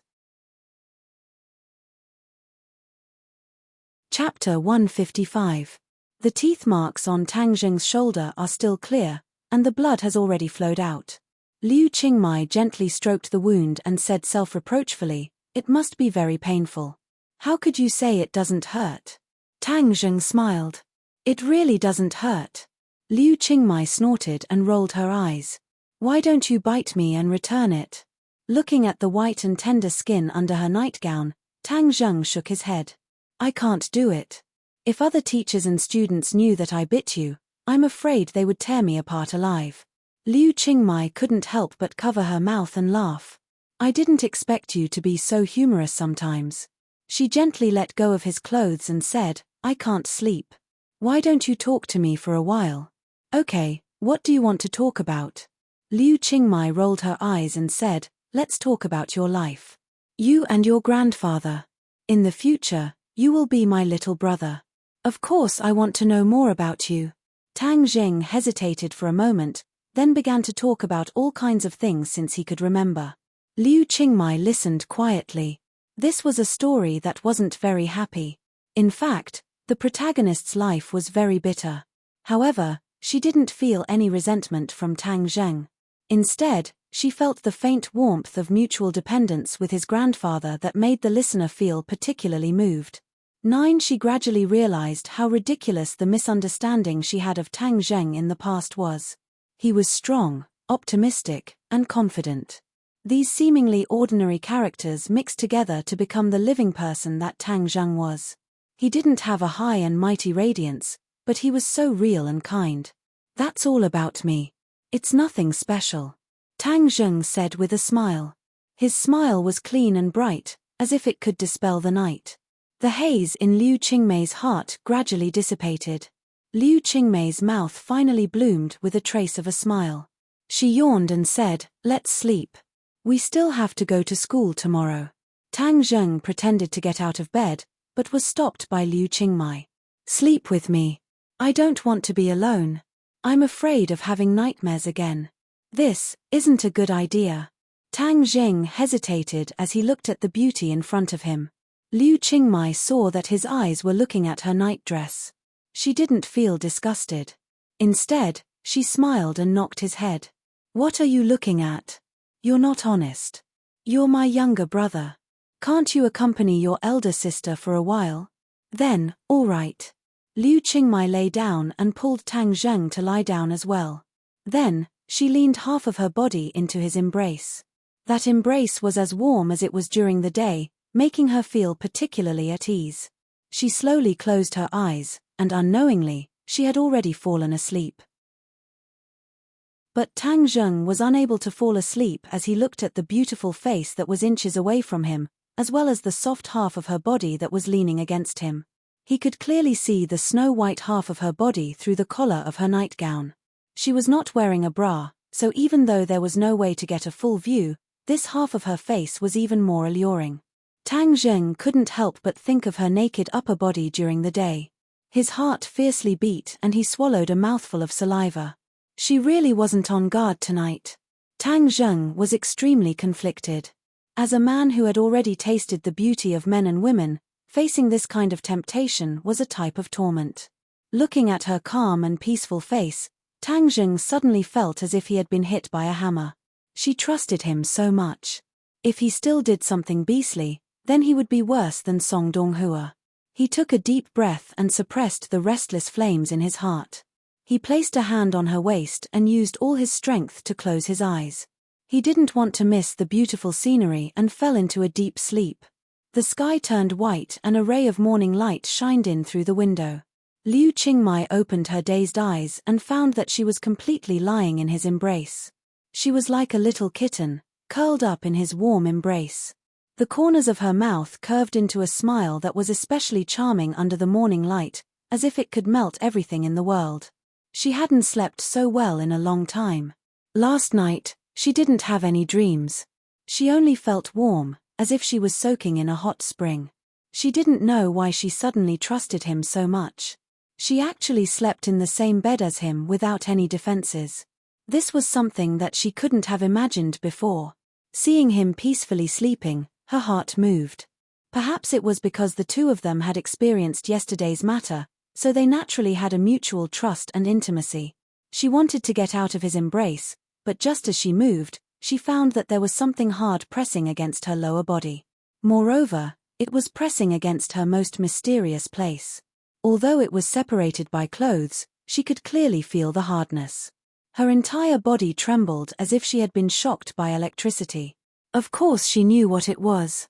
This was a man's most normal reaction in the morning. She couldn't help but feel a little flustered as her face turned red. She quickly and carefully tried not to touch that thing as she got out of bed. Seeing that he didn't wake up, she let out a sigh of relief. She panicked as she patted her towering chest and quickly left the bedroom. Tang Zheng's sleep was very good. Although it was a bit torturous at the beginning, he didn't feel much after he fell asleep. The sound from the kitchen woke him up. He crawled up and saw that there was no one beside him. He walked out of the bedroom and saw Liu Qingmai busying herself in the kitchen. "Quickly go wash up. Breakfast will be ready soon." Liu Qingmai poked her head out of the kitchen and smiled at him. At this moment, Tang Jing actually felt a little absent-minded. It was as if he was a husband who woke up and saw his wife preparing breakfast in the kitchen. That kind of warm feeling enveloped him and diluted the killing intent that he had accumulated during this period of time. He took a deep breath and drove away these messy thoughts. After washing up, breakfast was already on the table. Breakfast was very simple. There was porridge, eggs, and a small plate of pickles. After eating breakfast, Liu Qingmai dressed up. After a while, she turned into an ice goddess, completely different from the little woman from last night. "Let's go." Liu Qingmai actually took the initiative to take Tang Jing's hand and go downstairs. This scene was coincidentally recorded by a camera in a car in the distance. Liu Qingmei's mini car was towed to the repair shop so she could only take a taxi to work. When the two of them got out of the car in front of the school gate, they instantly attracted everyone's attention. Of course, Tang Jing also received a lot of attention. Fortunately, Liu Qingmai did not take his hand, or else the whole school would have exploded. Liu Qingmei's kidnapping yesterday caused a stir in the city and everyone knew about it. When they saw that she was safe and sound at school, everyone let out a sigh of relief. Fortunately, their goddess was safe and sound.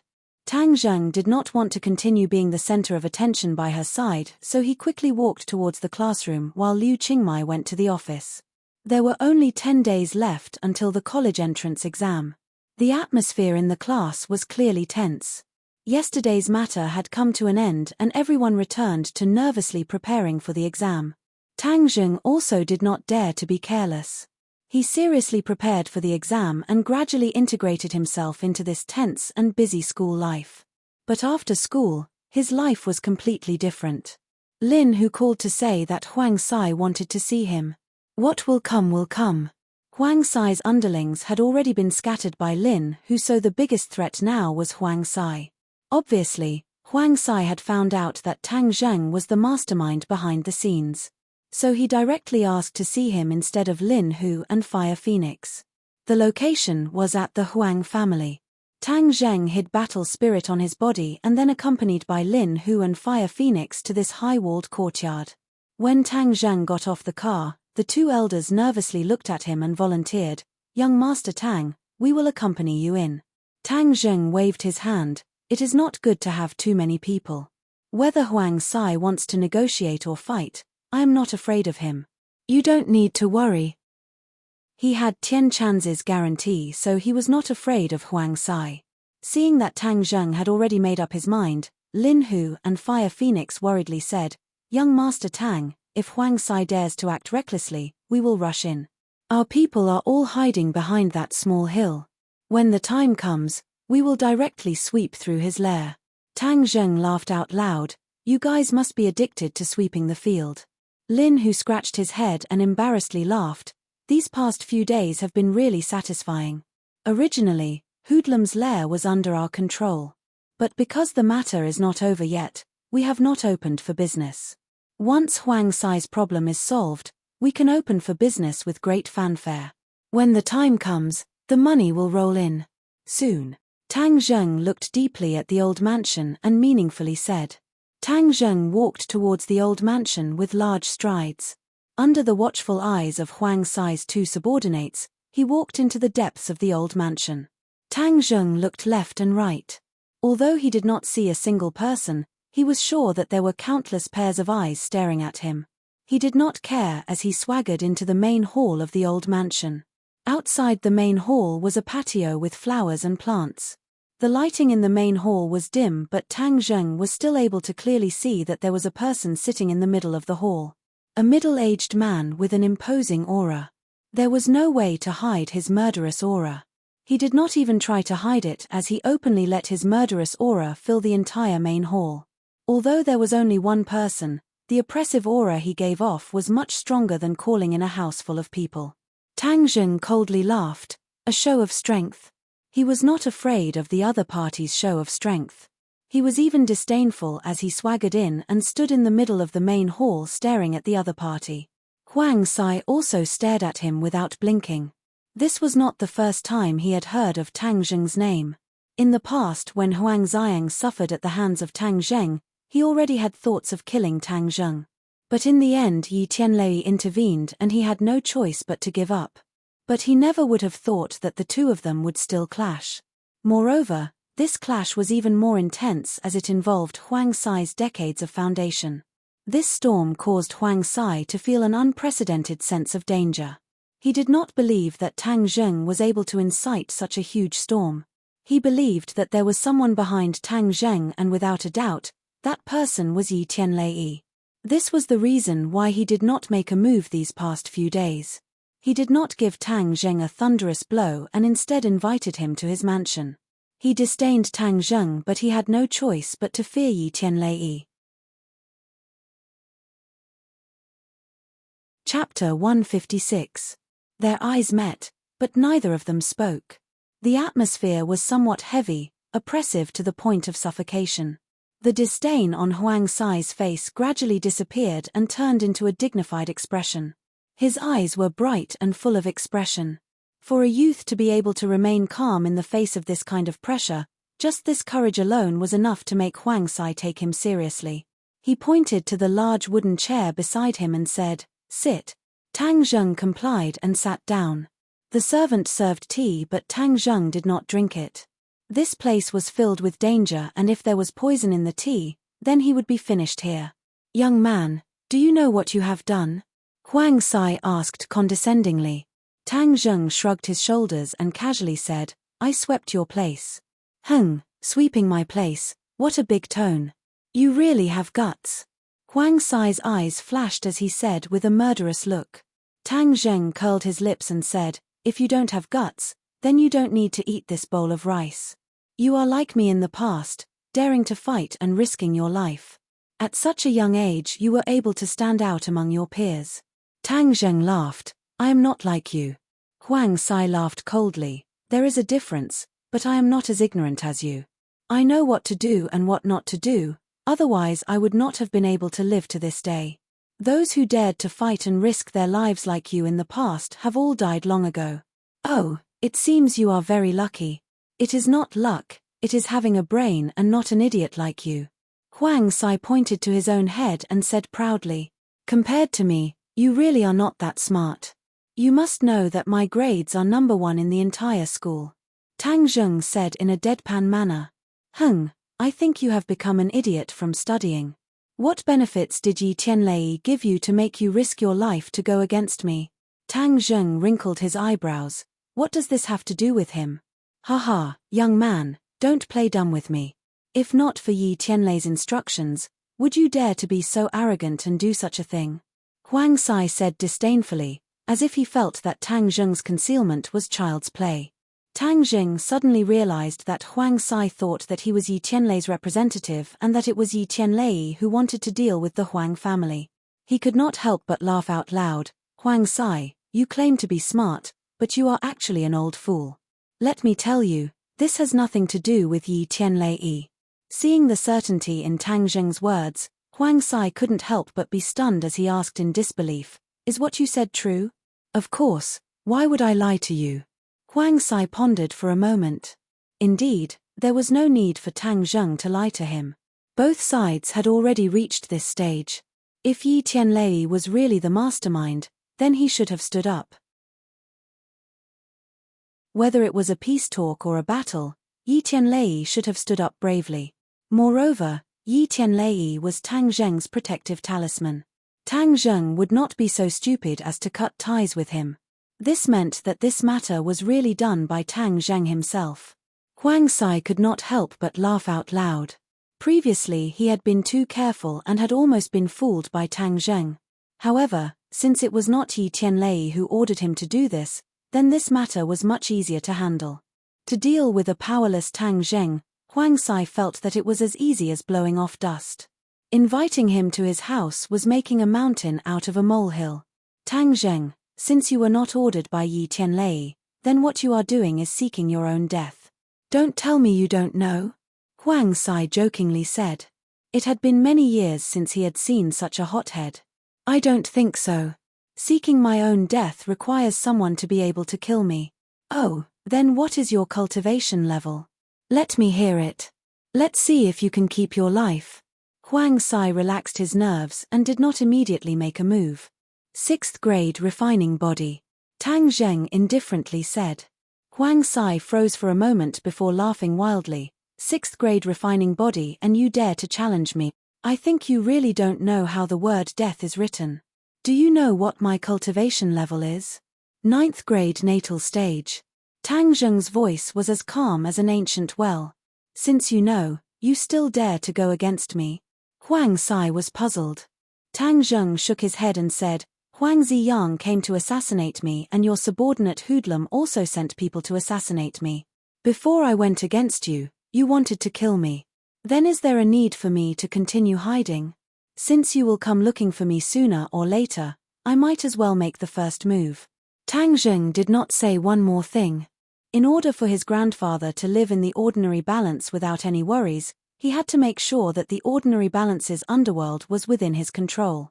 Huang Sai, this thorn in his side, had to be removed. This underworld follows the law of the jungle. They tried to assassinate you, but you didn't die. That only means you are lucky.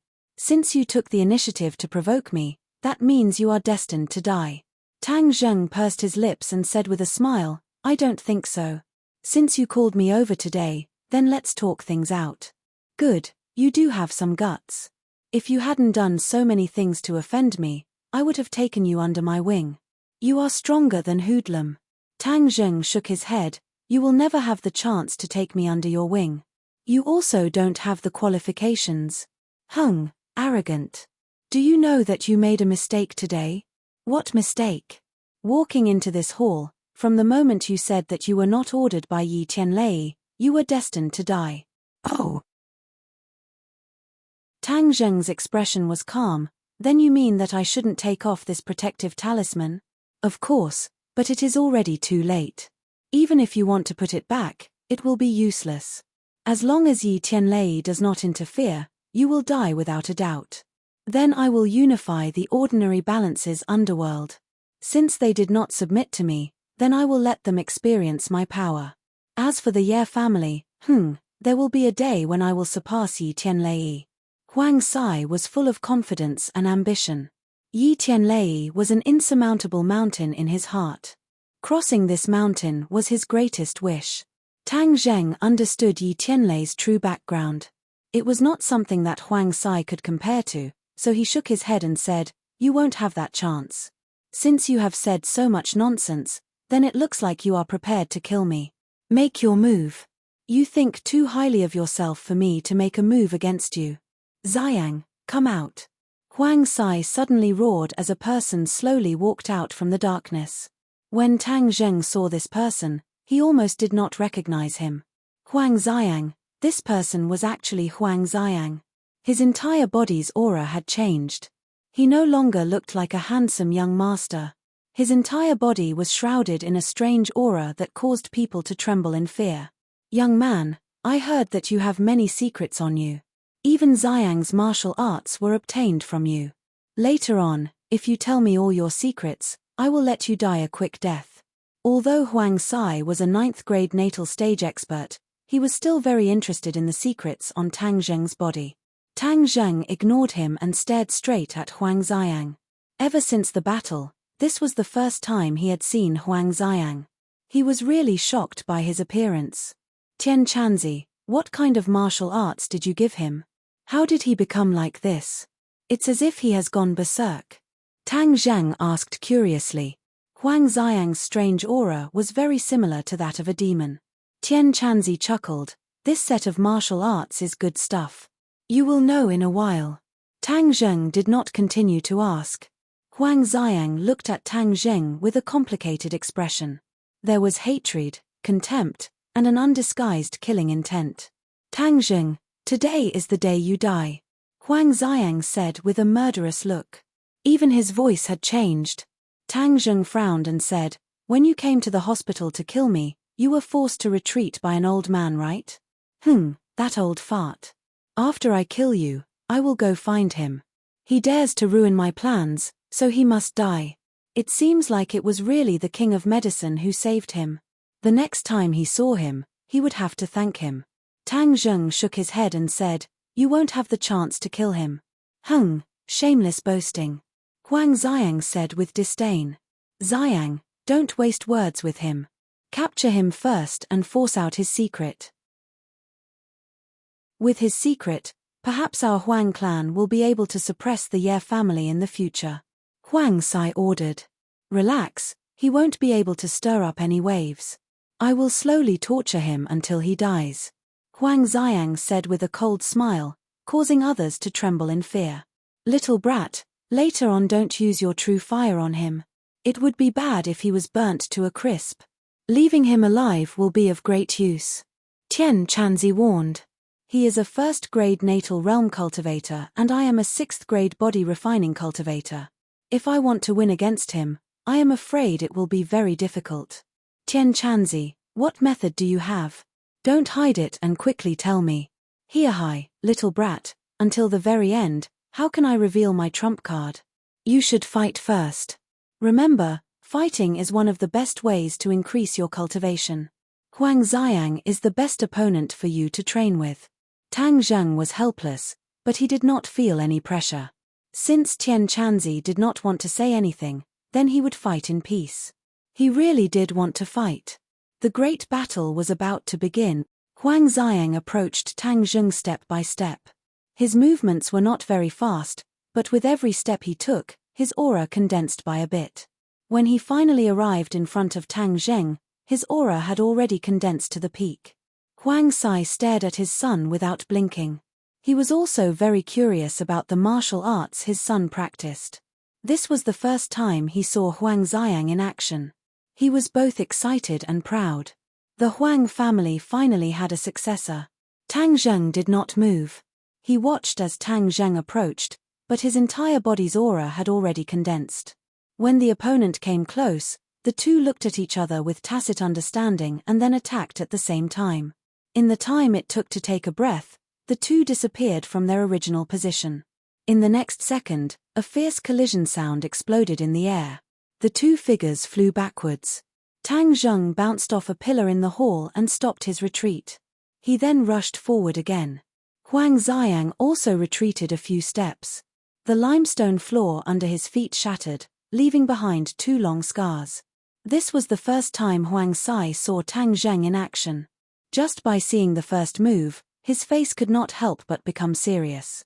Tang Zheng was far more powerful than he had imagined. "Kill!" Huang Xiang gave a loud roar as he fiercely stomped his foot on the ground. Peng! Stone fragments flew into the air as he casually pushed them in a circle. These stone fragments were like a rain of bullets that filled the sky, bringing with them the aura of death as they shot towards Tang Zheng, densely packed and covering the earth. Chapter 157. Facing this barrage of attacks, Tang Zheng could only helplessly pull out Battle Soul. With a flash of light, a large number of sword images appeared, peng peng peng. The stone fragments were all blocked and fell to the ground. Tang Zheng was completely unscathed. Then, he swung his sword downwards with a terrifying aura. Huang Xiang's eyes flashed with astonishment as he had never seen Tang Zheng's sword before. At the same time, he hurriedly dodged. Catcher! Battle Soul fell on the floor, creating a crack that extended from the center of the hall to Huang Sai's feet. It was like a spirit snake. Peng! Huang Sai stamped his foot on the ground, causing the cracks to abruptly stop. If he had not used his own strength to block this sword, who knows how far this force would have traveled. His eyes turned cold as he stared at Tang Zheng and said, "What a powerful sword technique." Huang Xiang's eyes flashed as he pounced forward. His 5 fingers formed a claw and the air seemed to be torn apart as he quickly attacked Tang Zheng. Tang Zheng used his Heaven-Flying Immortal's sword technique and Battle Soul welcomed the attack. The nimble sword technique made Huang Xiang not dare to approach. "You think this is enough to stop me? Don't even think about it." Huang Xiang roared as both of his hands pierced through the sword light. Isn't he afraid of being cut off? Tang Zheng was puzzled, but in the next second, He knew what his opponent was relying on. With a ding-dang sound, Battle's soul slashed at his arm, creating a burst of sparks. It turns out that his arms were covered with stainless steel. No wonder he was so fearless. Huang Xiang's face flashed with hostility as he proudly said, "Now you know how powerful I am." Tang Zheng coldly snorted as he attacked with his sword. Immediately, the ding-dang sound rang out incessantly as the two dodged. All that could be seen was sparks bursting out and shadows flipping. In this large hall, only the two of them were left. Huang Sai finally let out a sigh of relief and secretly said, "Zi Yang's martial arts is indeed powerful. In time, he will surpass me. In the future, I will be relieved to hand over my family business to him." After a fierce battle, both of them fought more and more valiantly. However, their consumption was considerable. After all, Huang Xiang's cultivation was stronger and he gradually gained the upper hand. However, Tang Zheng's otherworldly flying immortal swordsmanship was not an undeserved reputation. It made Huang Xiang hesitate to attack, so he was temporarily unable to obtain victory. "We can't go on like this. We have to find a way to break through." Tang Zheng pondered. Suddenly, he had a flash of inspiration. Yes, use the body lock technique. Tang Zheng was worried about exposing his identity as a cultivator, so he had never used this spell on anyone before. But now he couldn't care less. Moreover, one of the advantages of this spell was that the other party would mistake it as a pressure point technique and wouldn't connect it to his identity as a cultivator.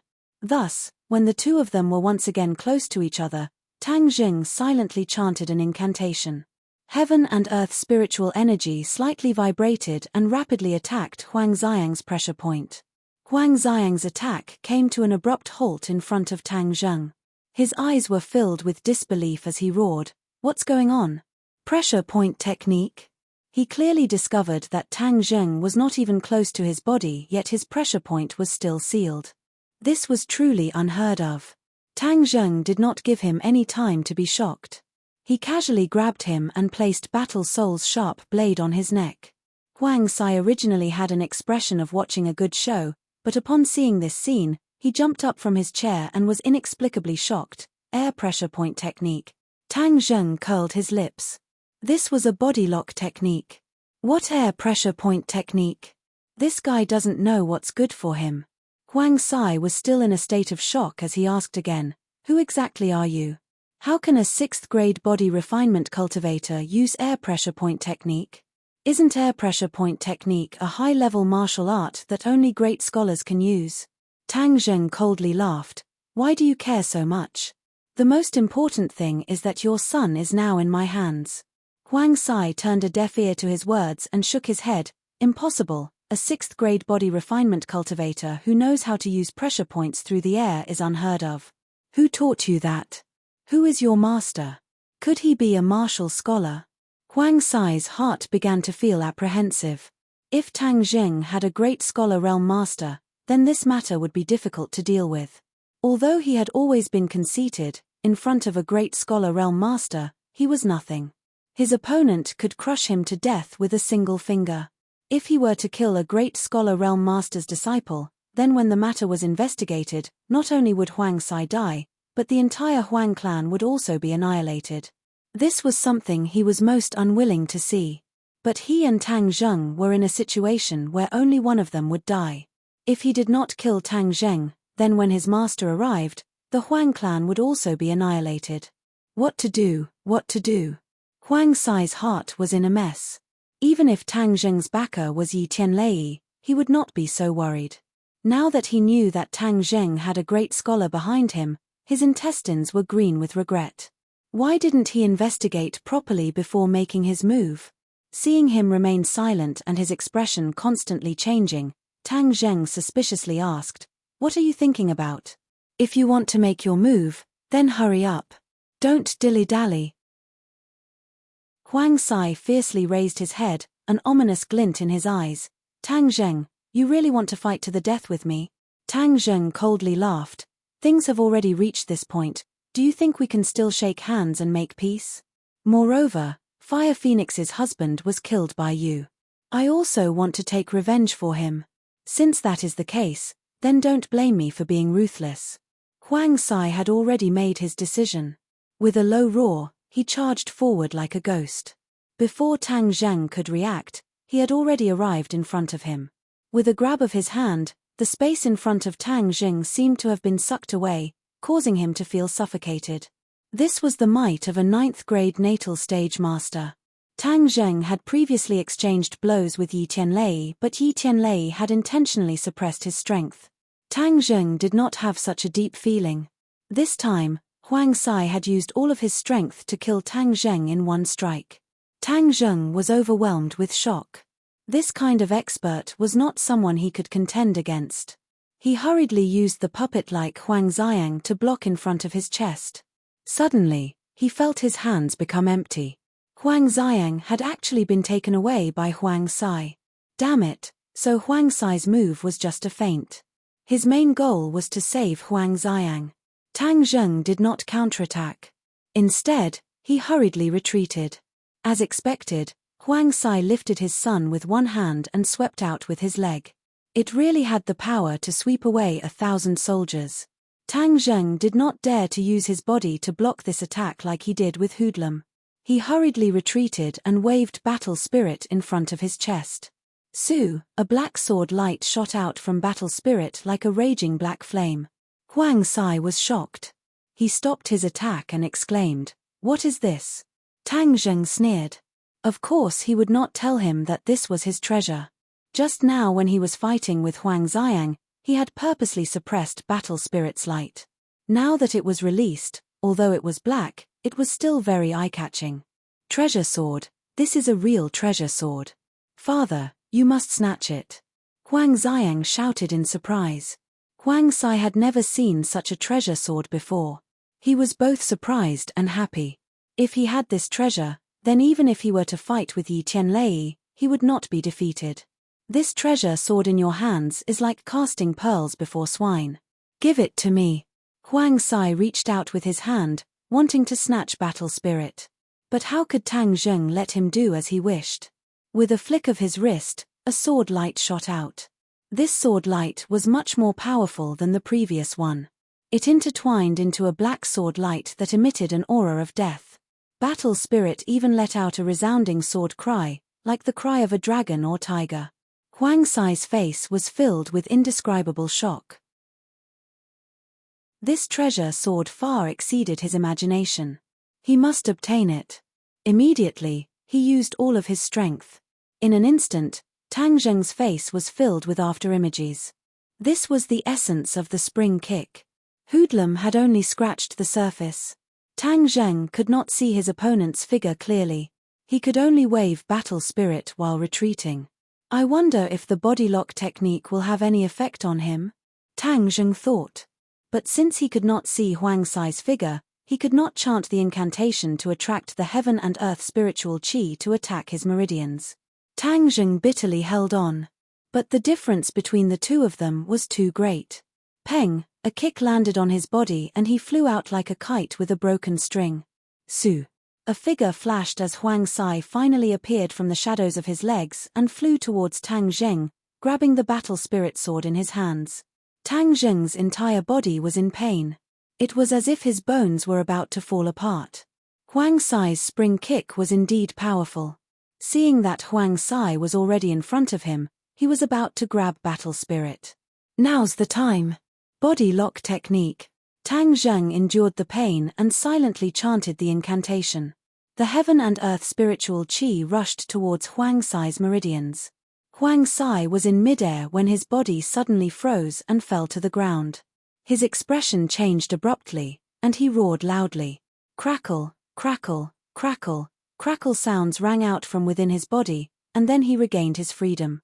All of the heaven and earth spiritual qi was actually forced out by him, causing the body lock technique to lose its effect, but Tang Zheng also took advantage of this short period of time to steadily land on the ground and retreat far away.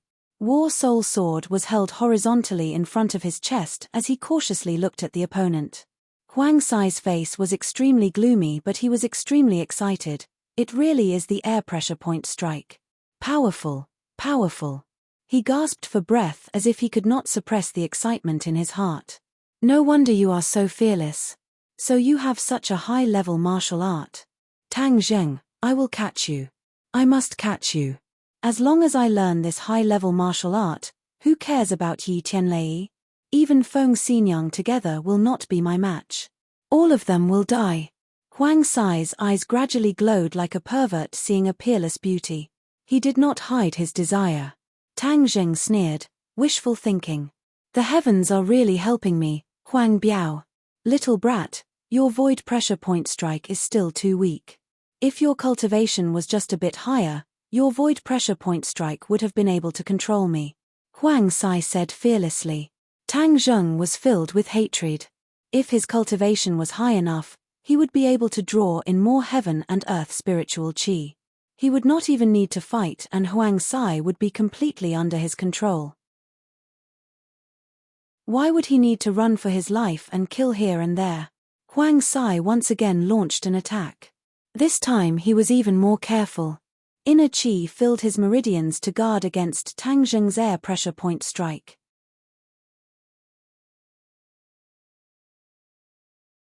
Chapter 158. Huang Sai's attacks became even more ferocious and Tang Zheng was unable to dodge. He shouted in his heart, Tian Chanzi, if you don't show your trump card, I will be caught by him. Tian Chanzi laughed. What are you panicking for? The show has just begun. Go towards Huang Xiang. Tang Zheng rushed towards Huang Xiang. Huang Xiang was unable to move and could only watch helplessly as Tang Zheng rushed towards him. Huang Sai's eyes were about to split open as he shouted, You dare to sneak attack my son, you are courting death. Huang Sai moved later but was the first to arrive. He actually stood in front of Huang Xiang to protect him. Hihi, now is the time. Retreat. Tian Chanzi proudly commanded. Although Tang Zheng did not understand what was going on, he immediately retreated. Suddenly, he saw an inconceivable scene.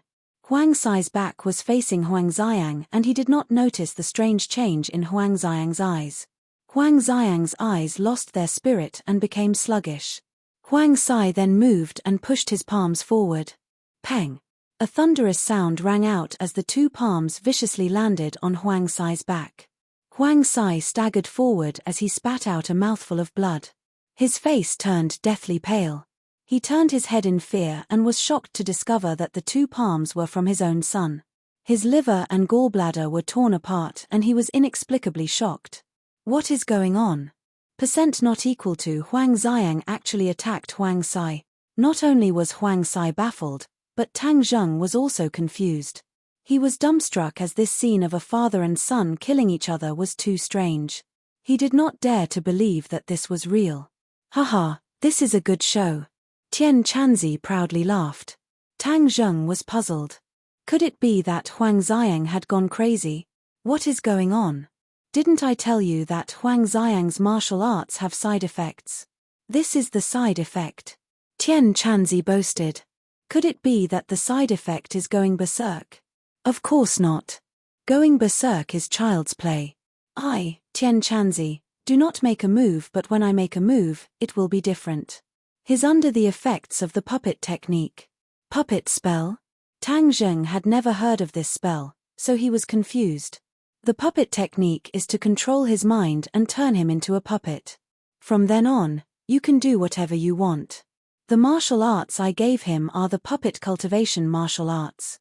As long as he reaches the Hutian realm, I can use the puppet technique to control him. Tang Zheng shivered. This Tian Chanzi was much more ruthless than him. Sure enough, no one in the cultivation world was easy to deal with. When Tang Zheng dealt with his enemies, the most he would do was to kill them. However, Tian Chanzi turned his enemies into his puppets. Not only would they not die, but they would also work for him. This was much more ruthless than killing them directly. Little brat, don't think that I am ruthless. The cultivation world is a world where the strong preys on the weak. If you are too kind, you will only be killed. In the cultivation world, there are massacres every day. Remember, only by surviving can you be the final victor. Moreover, being merciful to your enemies is being cruel to yourself. Have you forgotten that Huang Xiang wanted to kill you? Tian Chanzi warned. Tang Zheng did not say a word, but he had to admit that Tian Chanzi's words were true. Huang Xiang wanted to kill him first so he could not be blamed. Seeing that Tang Zheng did not have any thoughts of being soft-hearted, Tian Chanzi was relieved. He praised, "That is the correct way of thinking." Huang Sai was hit by 2 palms. He won't die, but his threat is greatly reduced. The pressure on you is temporarily relieved. Tang Zheng let out a sigh of relief. He looked at Huang Sai, who had already climbed up from the ground. He stared at his son in disbelief. "Xiang, why did you sneak attack me?" Huang Sai did not bother to wipe the blood from his mouth as he asked. Huang Xiang, however, remained indifferent as he walked towards Tang Zheng. "Little brat, don't be afraid. He is now my puppet and will not harm you. He is now your helper," Tian Chanzi said. Huang Xiang quietly stood by Tang Zheng's side, both of his eyes looking straight ahead, as if he was really a puppet. Huang Sai looked at his son and then looked at Tang Zheng. He seemed to have thought of something as he angrily roared, "Tang Zheng, what did you do to my son?" Tang Zheng spread out his hands. "It was not him who did anything, but Tian Chanzi who did it. What benefits did you promise him to make him attack me?" Huang Sai was still unable to restrain his anger as he asked. "Xiang, come back. No matter what benefits he gave you, I will return it to you in double," Huang Sai said. Huang Xiang was indifferent. "Tang Zheng, I can only blame myself for not killing you. Even if Yi Tianlei came to stop me, I should have killed you." Huang Sai was filled with regret. "Huang Sai, you are used to being high and mighty and do not put other people's lives in your eyes. There is also your son Huang Xiang. I only fought a few matches and he coveted my martial arts. He wanted to kill me and steal my martial arts. He did not even hesitate to kidnap my family. Now it is your turn. Now you know the pain, but it is too late. There is no medicine for regret in this world." Tang Zheng thought back to the time when his grandfather was almost destroyed by Huang Xiang. He still had a stomach full of anger. In the past, the Huang clan did not put him in their eyes and did not treat his life as their own. This was the reason for the current situation. They could not blame Tang Zheng. If they wanted to blame someone, they could only blame themselves. Huang Sai was speechless. The killing intent in his eyes intensified as he roared, "No matter what kind of bewitching potion you fed him, as long as I kill you, there will be no more problems. When the time comes, I will kill your family too. Everyone related to you, they will all die." Tang Zheng's eyes also flashed with killing intent. "Since that is the case, then I will kill you first. Hand over your life." Huang Sai roared and rushed forward. Before Tang Zheng could move, Huang Xiang had already rushed forward.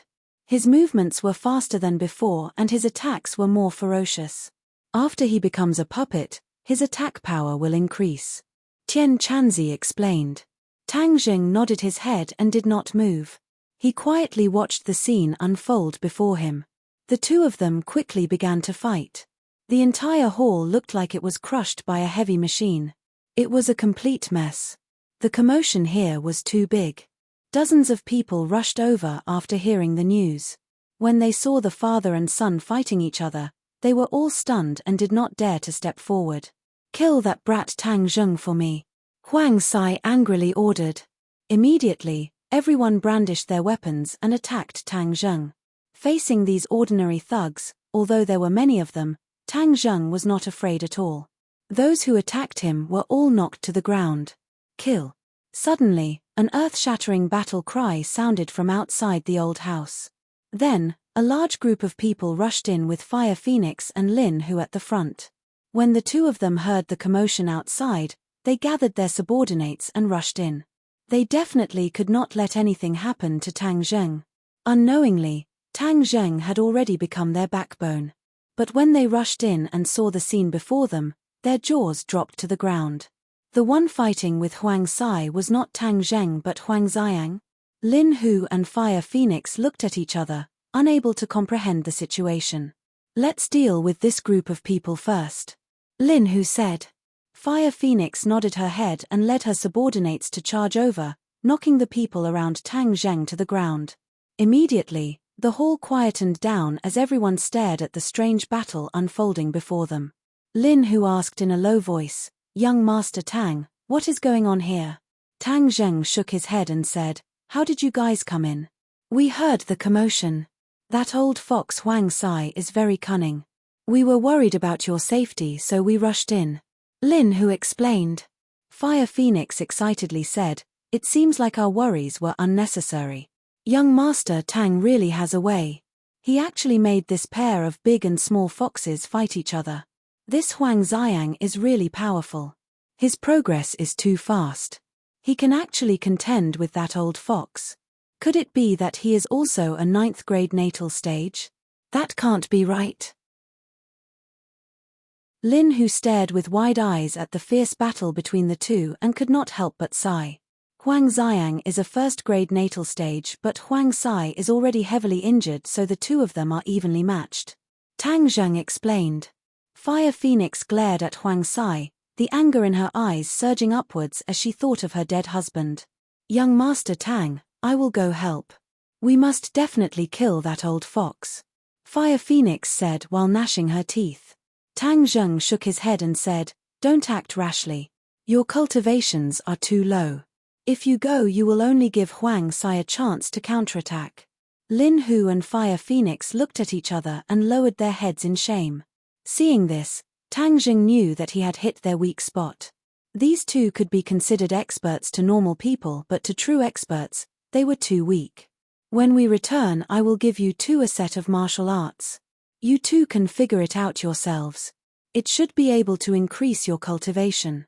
Tang Zheng prepared to give the martial arts that he had given to Feng Yong to the two. The two raised their heads in surprise and looked at Tang Zheng eagerly and gratefully said, "Thank you, young Master Tang." Huang Xiang became more and more courageous as he fought. Even after taking a few kicks, he did not shrink back as if he did not know pain. This was a true puppet. It did not feel pain, nor did it have any emotions. It only followed its master's orders unconditionally. Huang Sai, on the other hand, became weaker and weaker as his injuries flared up. He had already taken a few hits from Huang Xiang and he gradually discovered something strange. Huang Xiang's eyes were lifeless as if he did not remember him. Moreover, every move was a killing move. "Xiang, quickly wake up. What happened to you?" Huang Sai roared, but Huang Xiang turned a deaf ear to him. Huang Sai suddenly turned his head and saw Tang Zheng and the others and roared, "Lin Hu, Fire Phoenix, you two also came. Do you think that with Tang Zheng you can defeat me?"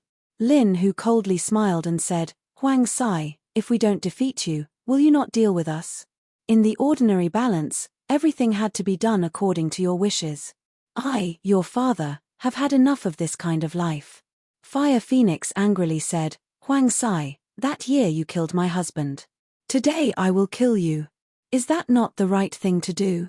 Fire Phoenix, "That year I should have listened to Hoodlum's advice and killed you. I did not think that I would have nurtured a tiger." Huang Sai said regretfully, "Today you will not be able to kill me. I will kill you." While Huang Sai was distracted, Huang Xiang's attack arrived. One claw clawed at Huang Sai's back, tearing out a piece of flesh. The other palm struck Huang Sai's chest, causing him to fly out like a cloud. Chapter 159. Huang Sai flew towards the entrance of the hall and turned his head to look at Huang Xiang. His eyes were filled with despair as he did not know why his son would want to kill him. Now that he was heavily injured and Tang Zheng was glaring at him from the side, he could not continue to stay here or else he would die. Huang Sai did not want to die, he wanted to escape and then take revenge. Thus, he borrowed the momentum to fly out. Grabbing onto the eaves, he leapt up to the roof. The sound of footsteps could be heard from the roof. "The old fox wants to escape." Fire Phoenix was shocked. If he managed to escape, then there would be a lot of trouble in the future. Being watched by a 9th grade natal stage expert hiding in the shadows, no one would be able to live a peaceful life. If he were to attack them one by one, no one would be able to block his attacks and all their previous efforts would be for naught. Chase.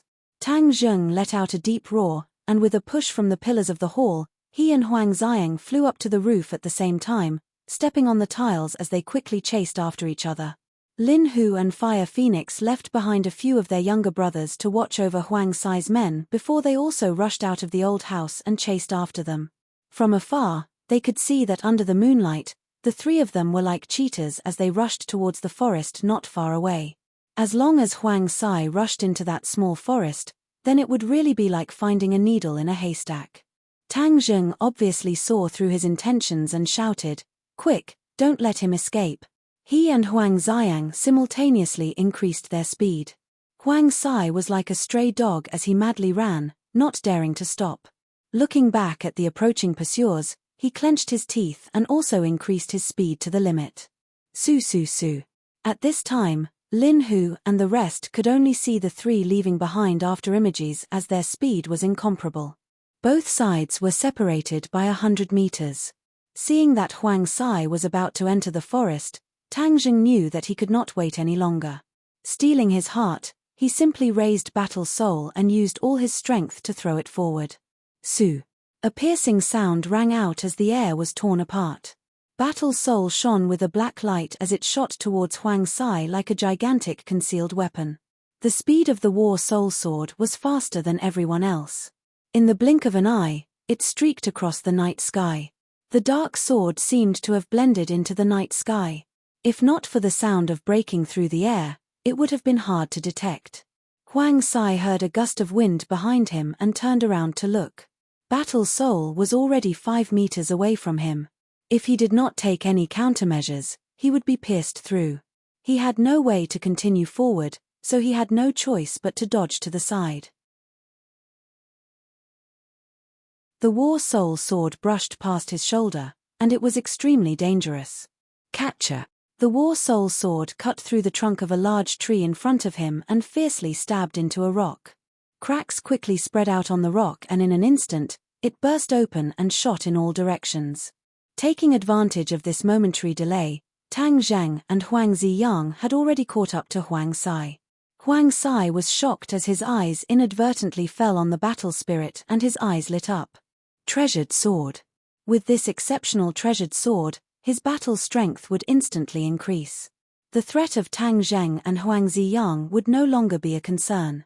Huang Sai threw himself forward and rolled on the ground, grasping the War Soul Sword in his hands.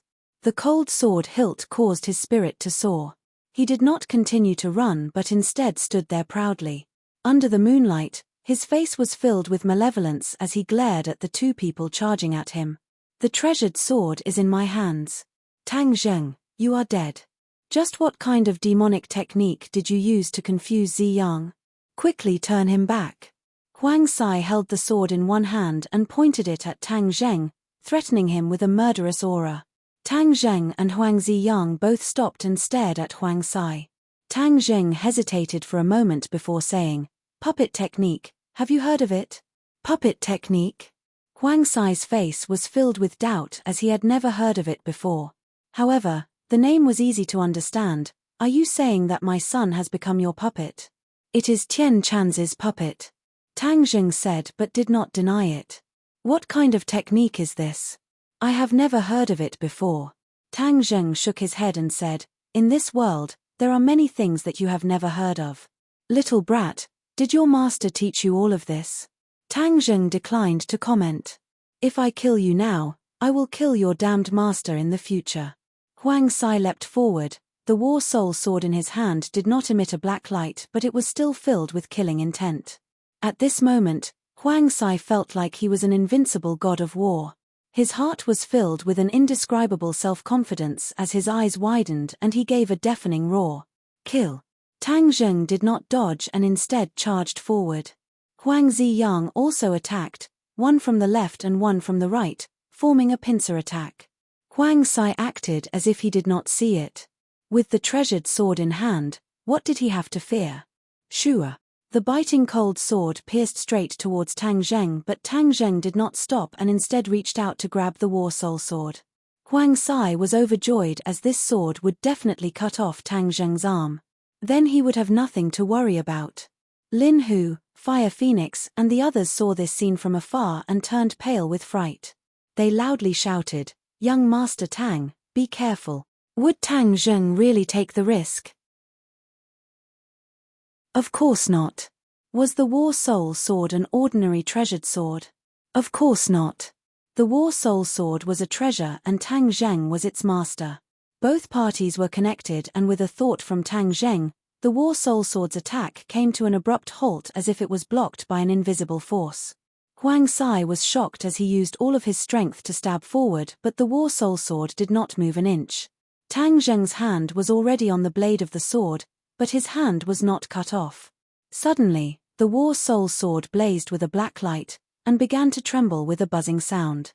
A sword cry that sounded like a tiger's roar and a dragon's roar resounded in all directions. Huang Sai was originally full of confidence and was determined to win, but upon seeing this scene, he was shocked. Especially the feeling that came from War Spirit. Although he was still holding on to War Spirit, it was completely out of his control.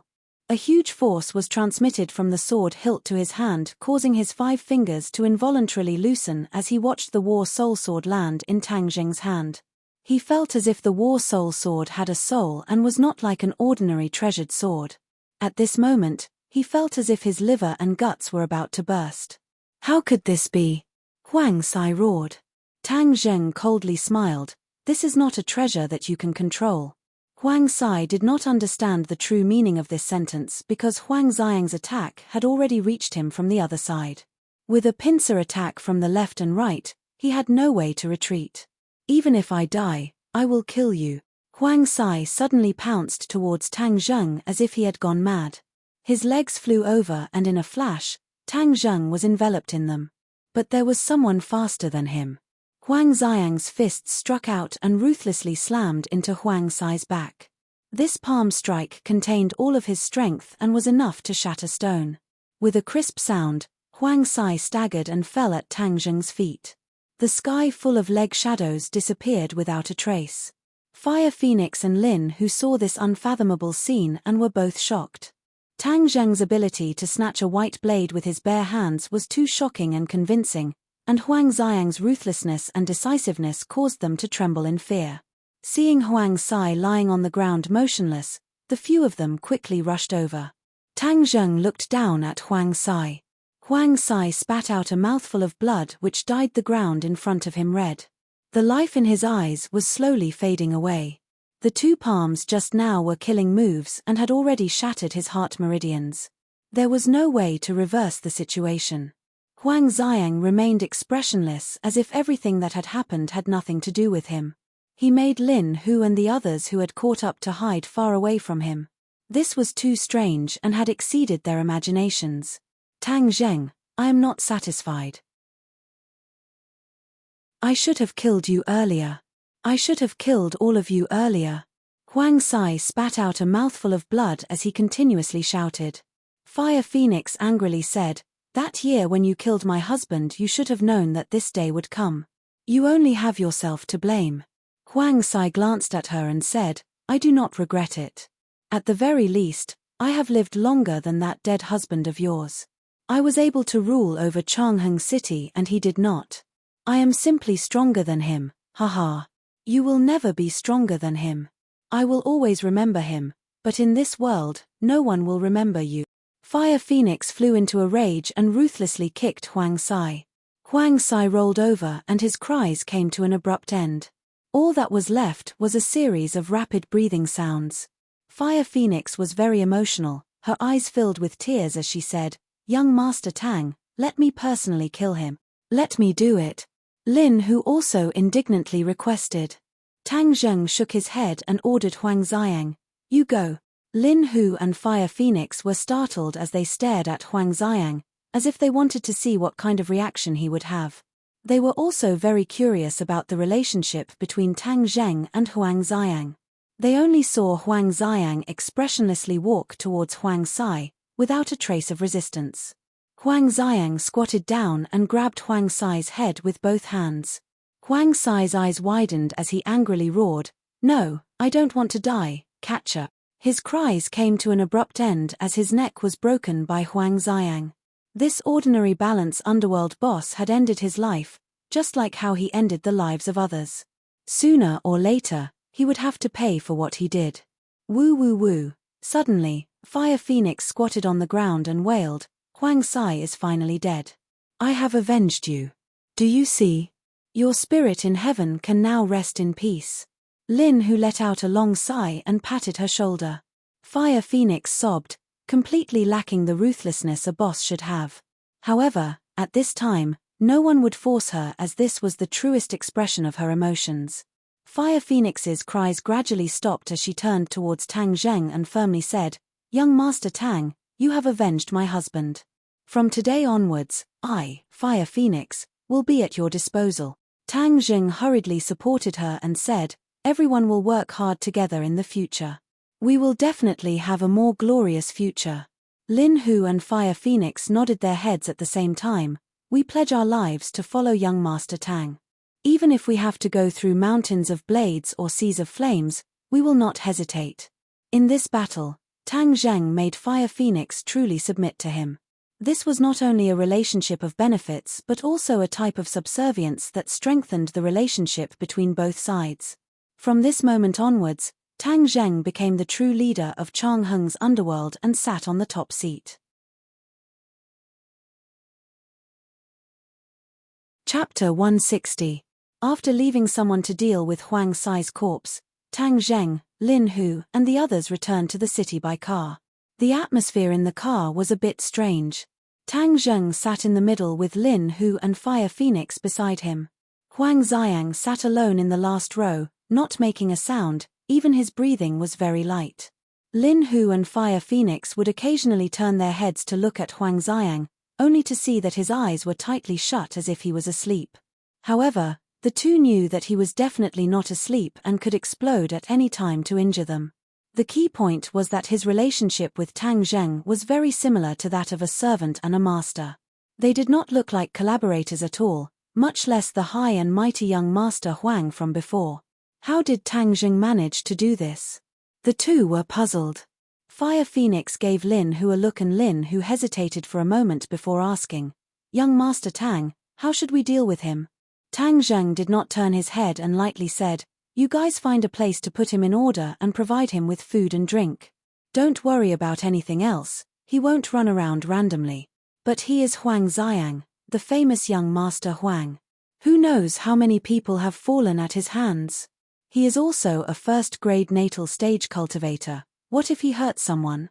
Lin Hu carefully asked in an almost inaudible voice, as if he was afraid that Huang Xiang 6 would hear him. Of course, Tang Zheng could not explain that Huang Xiang was a puppet, so he patted Lin Hu's shoulder and comforted him. "Don't worry, he won't cause trouble. He will only train and won't do anything else." This was what Tian Chanzi told him. Since Huang Xiang had already become a puppet, then there was only one thing he could do, which was to train and raise his cultivation, and then carry out his master's orders. Seeing Tang Zheng's solemn vow, the two did not dare to doubt him. However, they felt that Tang Zheng was even more unfathomable and admired him even more. The next day, when Tang Zheng went to school after a good night's sleep, he met Yi Tianlei and Feng Xinyang at the entrance. The two's faces were very serious as they purposely sent Yi Dingdang away and then stared at Tang Zheng. "What's the matter?"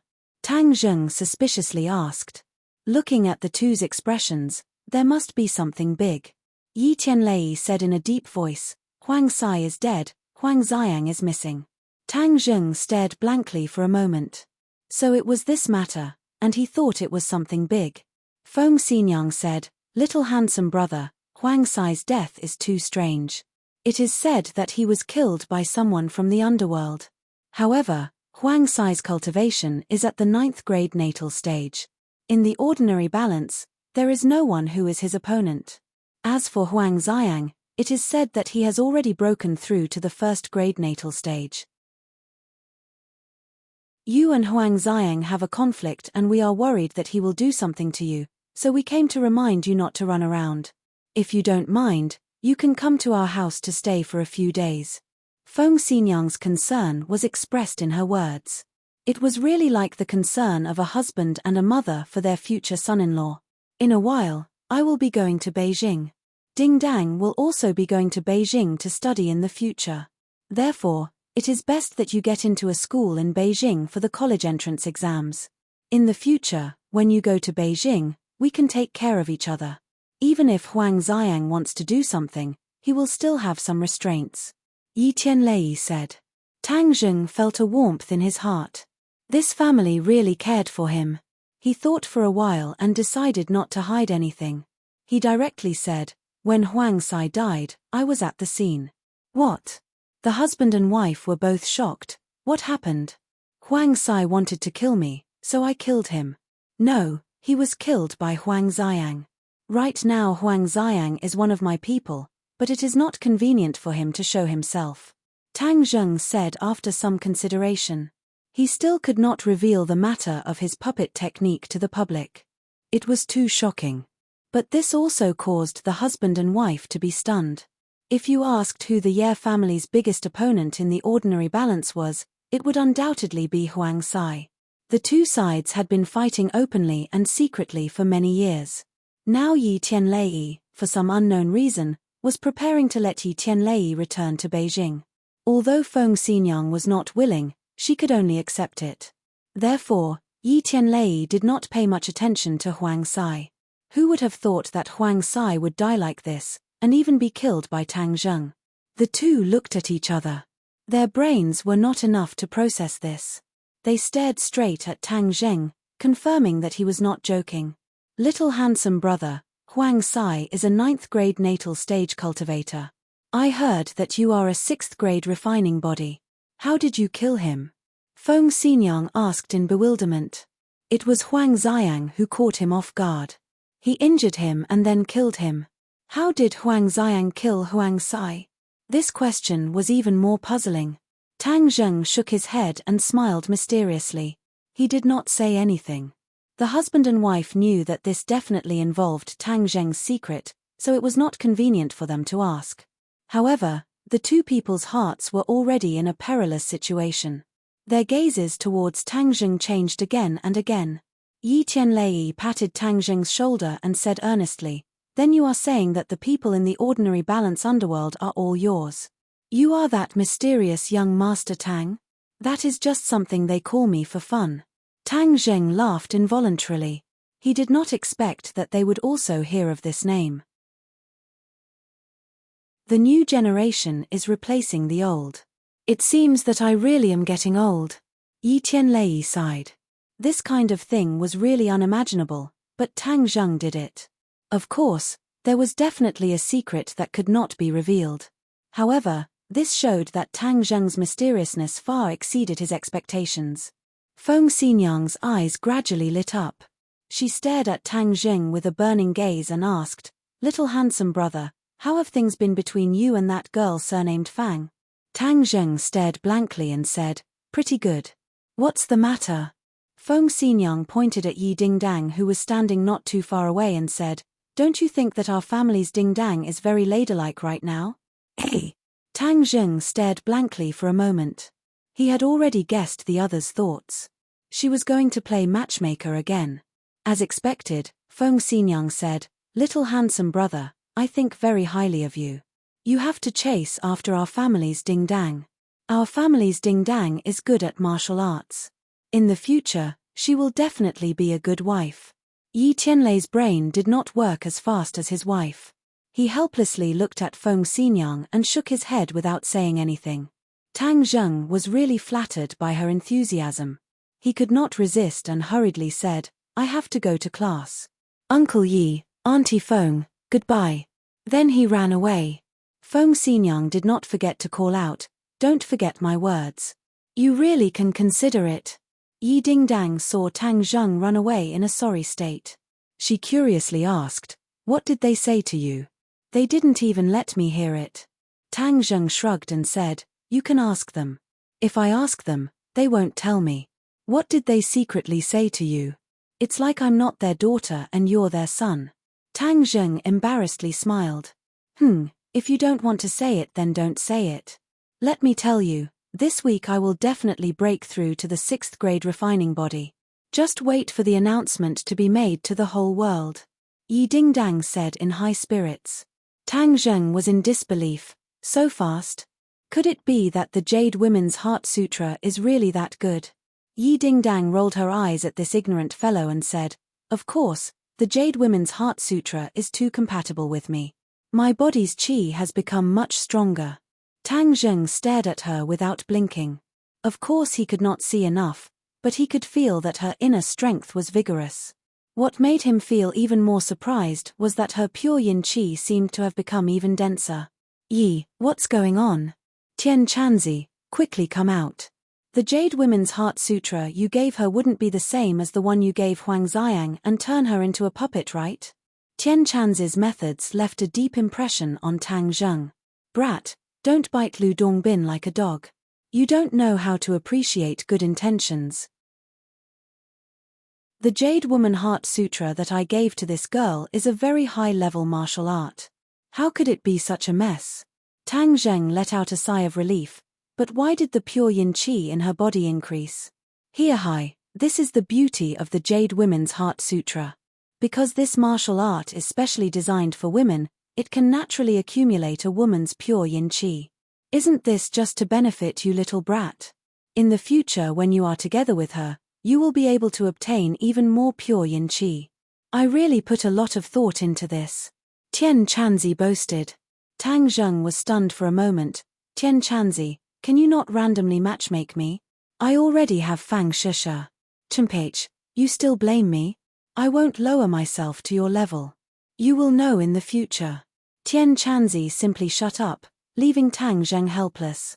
Seeing Tang Zheng staring at her as if he was in a daze, Yi Dingdang couldn't help but shout, Tang Zheng, what are you looking at? Ah, nothing. Tang Zheng returned to his senses. You are clearly looking at me and you still say nothing. What do you mean by that? Yi Dingdang was like an angry little lion as she asked righteously. Tang Zheng bitterly smiled. Seeing Fang Shisha come, he quickly ran over. Yi Dingdang was so angry that she fiercely stomped her feet. What are you guys talking about?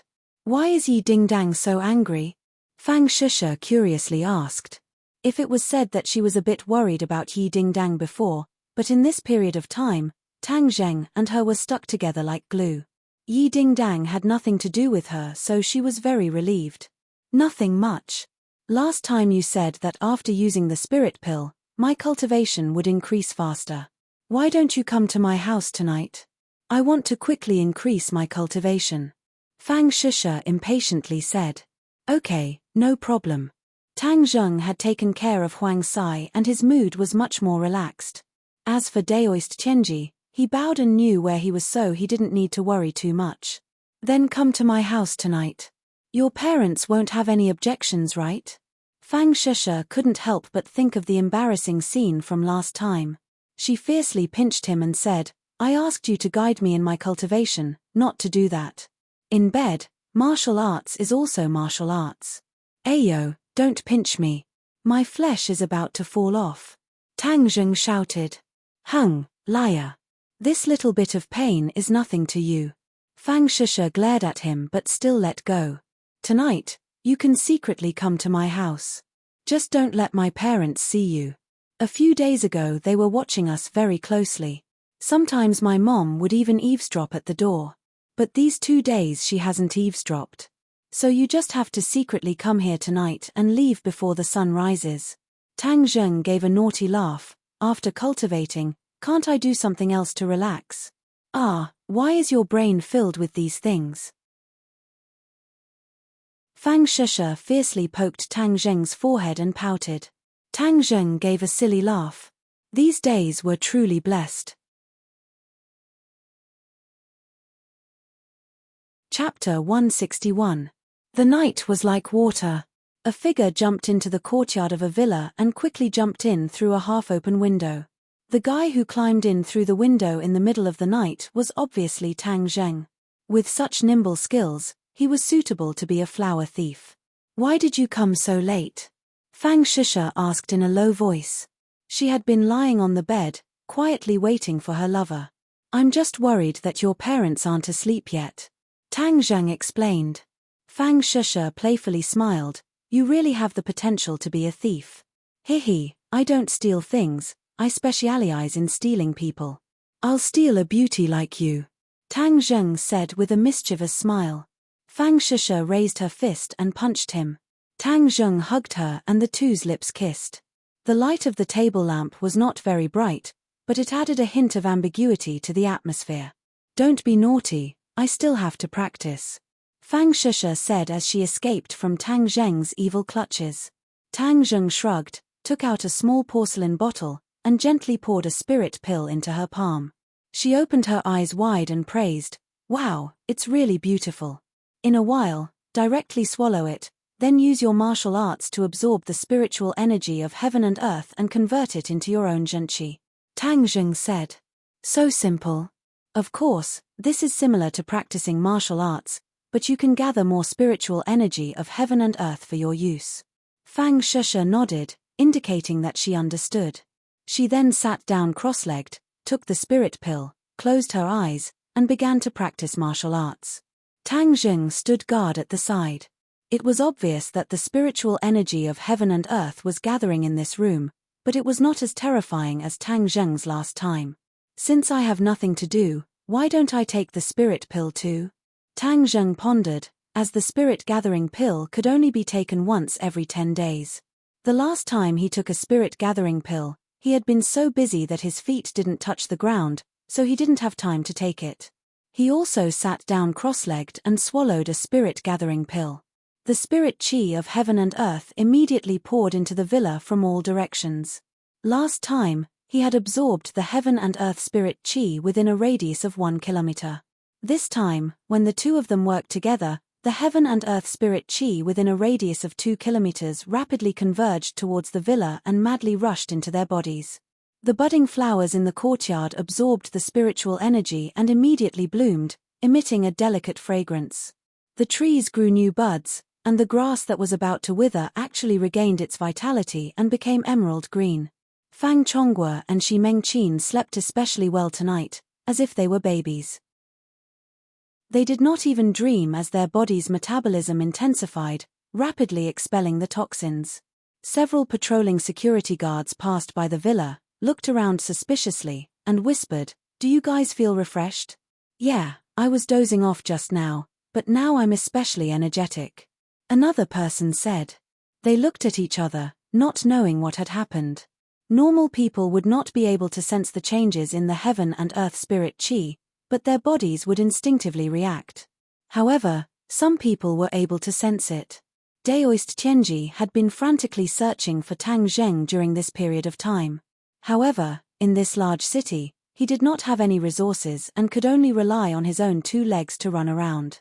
However, in these past few days, he did not have any results, causing him to be extremely frustrated. He bitterly looked at the sky and angrily roared, "Little brat, I will definitely find you." Suddenly, his gaze trembled. What's going on? Why is the heaven and earth spirit chi changing so strangely? It seems to be converging towards a certain place. There must be a problem. His eyes lit up as he immediately chased in the direction where the heaven and earth spirit chi was converging. A moment later, he arrived at the villa district. "Yi, why are we here again?" He had been waiting here for a few days but was unable to find any trace of Tang Zheng. In the end, he had no choice but to give up. However, coming to this place again, he immediately frowned. Could it be that the little brat is still living here? Could it be that such a large movement was also caused by him? But how could there be such a large movement? He looked from afar and discovered that the heaven and earth spirit chi had finally converged into a villa. His heart moved as he excitedly muttered to himself, "Could it be? This is the legendary spirit gathering pill? I heard that the spirit gathering pill is able to gather the heaven and earth spirit chi for one's own use and then produce such an effect." Daoist Tianji was truly excited. He had cultivated for dozens of years but had never been able to refine pills. This was because firstly, he did not have a pill furnace and secondly, he did not have a pill recipe. Only someone like Tang Zheng, who had an old man from 1,000 years ago living in his head, would have such a miraculous pill recipe. That was why refining pills was so simple. For Daoist Tianji, even though he knew that refining pills could help him cultivate, he had no other choice. His breathing became hurried as he stared unblinkingly at the villa. He swallowed his saliva. It must be the spirit gathering pill. Whether it is that little brat or not, I must snatch the spirit-gathering pill. As long as I have the spirit-gathering pill, my cultivation will definitely increase by leaps and bounds. Thinking of this, he could no longer hold back his excitement and rushed towards the villa. Who is it? Stop. Suddenly, the security guards discovered his tracks and quickly chased after him. Last time, after Daoist Chenji's ruckus, the villa district had already strengthened its security. Daoist Chenji did not expect that his tracks would be discovered, but he did not care. No one could stop his determination to obtain the spirit-gathering pill. Thus, he immediately pulled out his sword. Shua shua shua, the security guards in front of him did not even have the time to scream before they were beheaded. Seeing this, the security guards behind him angrily shouted, "The criminal has a weapon. It's that beggar from last time. Quickly call the police." Someone recognized Daoist Chenji. Daoist Chenji completely ignored the people behind him and directly rushed into the villa's courtyard. Following the gathering point of the world's spiritual energy, he quickly arrived outside of Fang Shusha's room. Through the window, he could clearly see Tang Zheng and Fang Shusha sitting cross-legged. Daoist Chenji's eyes lit up. "Little brat, it really is you. There is also a little girl who is also a cultivator. Spirit-gathering pill, they really are using the spirit-gathering pill to cultivate. No wonder they have such a cultivation at such a young age. Here hi, little brat, I have finally found you. This time you won't be able to escape, so I will dig out all of your secrets." Daoist Chenji's eyes flashed with an ominous light as he leapt into the air wanting to jump in through the window. Just at this time, Tang Zheng suddenly opened his eyes. With a wave of his hand, the world's spiritual energy formed a powerful gale that slammed into the window. Peng! Daoist Chenji raised his sword to block, flipped through the air and landed in the courtyard. "Little brat, I have finally found you. You have nowhere to run, so obediently hand over the spirit-gathering pill to me and I will let you die a quick death," Daoist Chenji proudly said. Tang Zheng's face was gloomy to the extreme. Just now he was at the crucial moment of breaking through to the 7th grade refining qi but was interrupted. Now his qi had stopped at 6 inches and 9 fen. This damned Daoist Chenji, why is he still haunting me like a ghost? He glanced at Fang Shusha, who was still cultivating. Her cultivation was still lacking and could not be like him. If she was interrupted, her body would be damaged and he would not allow this to happen.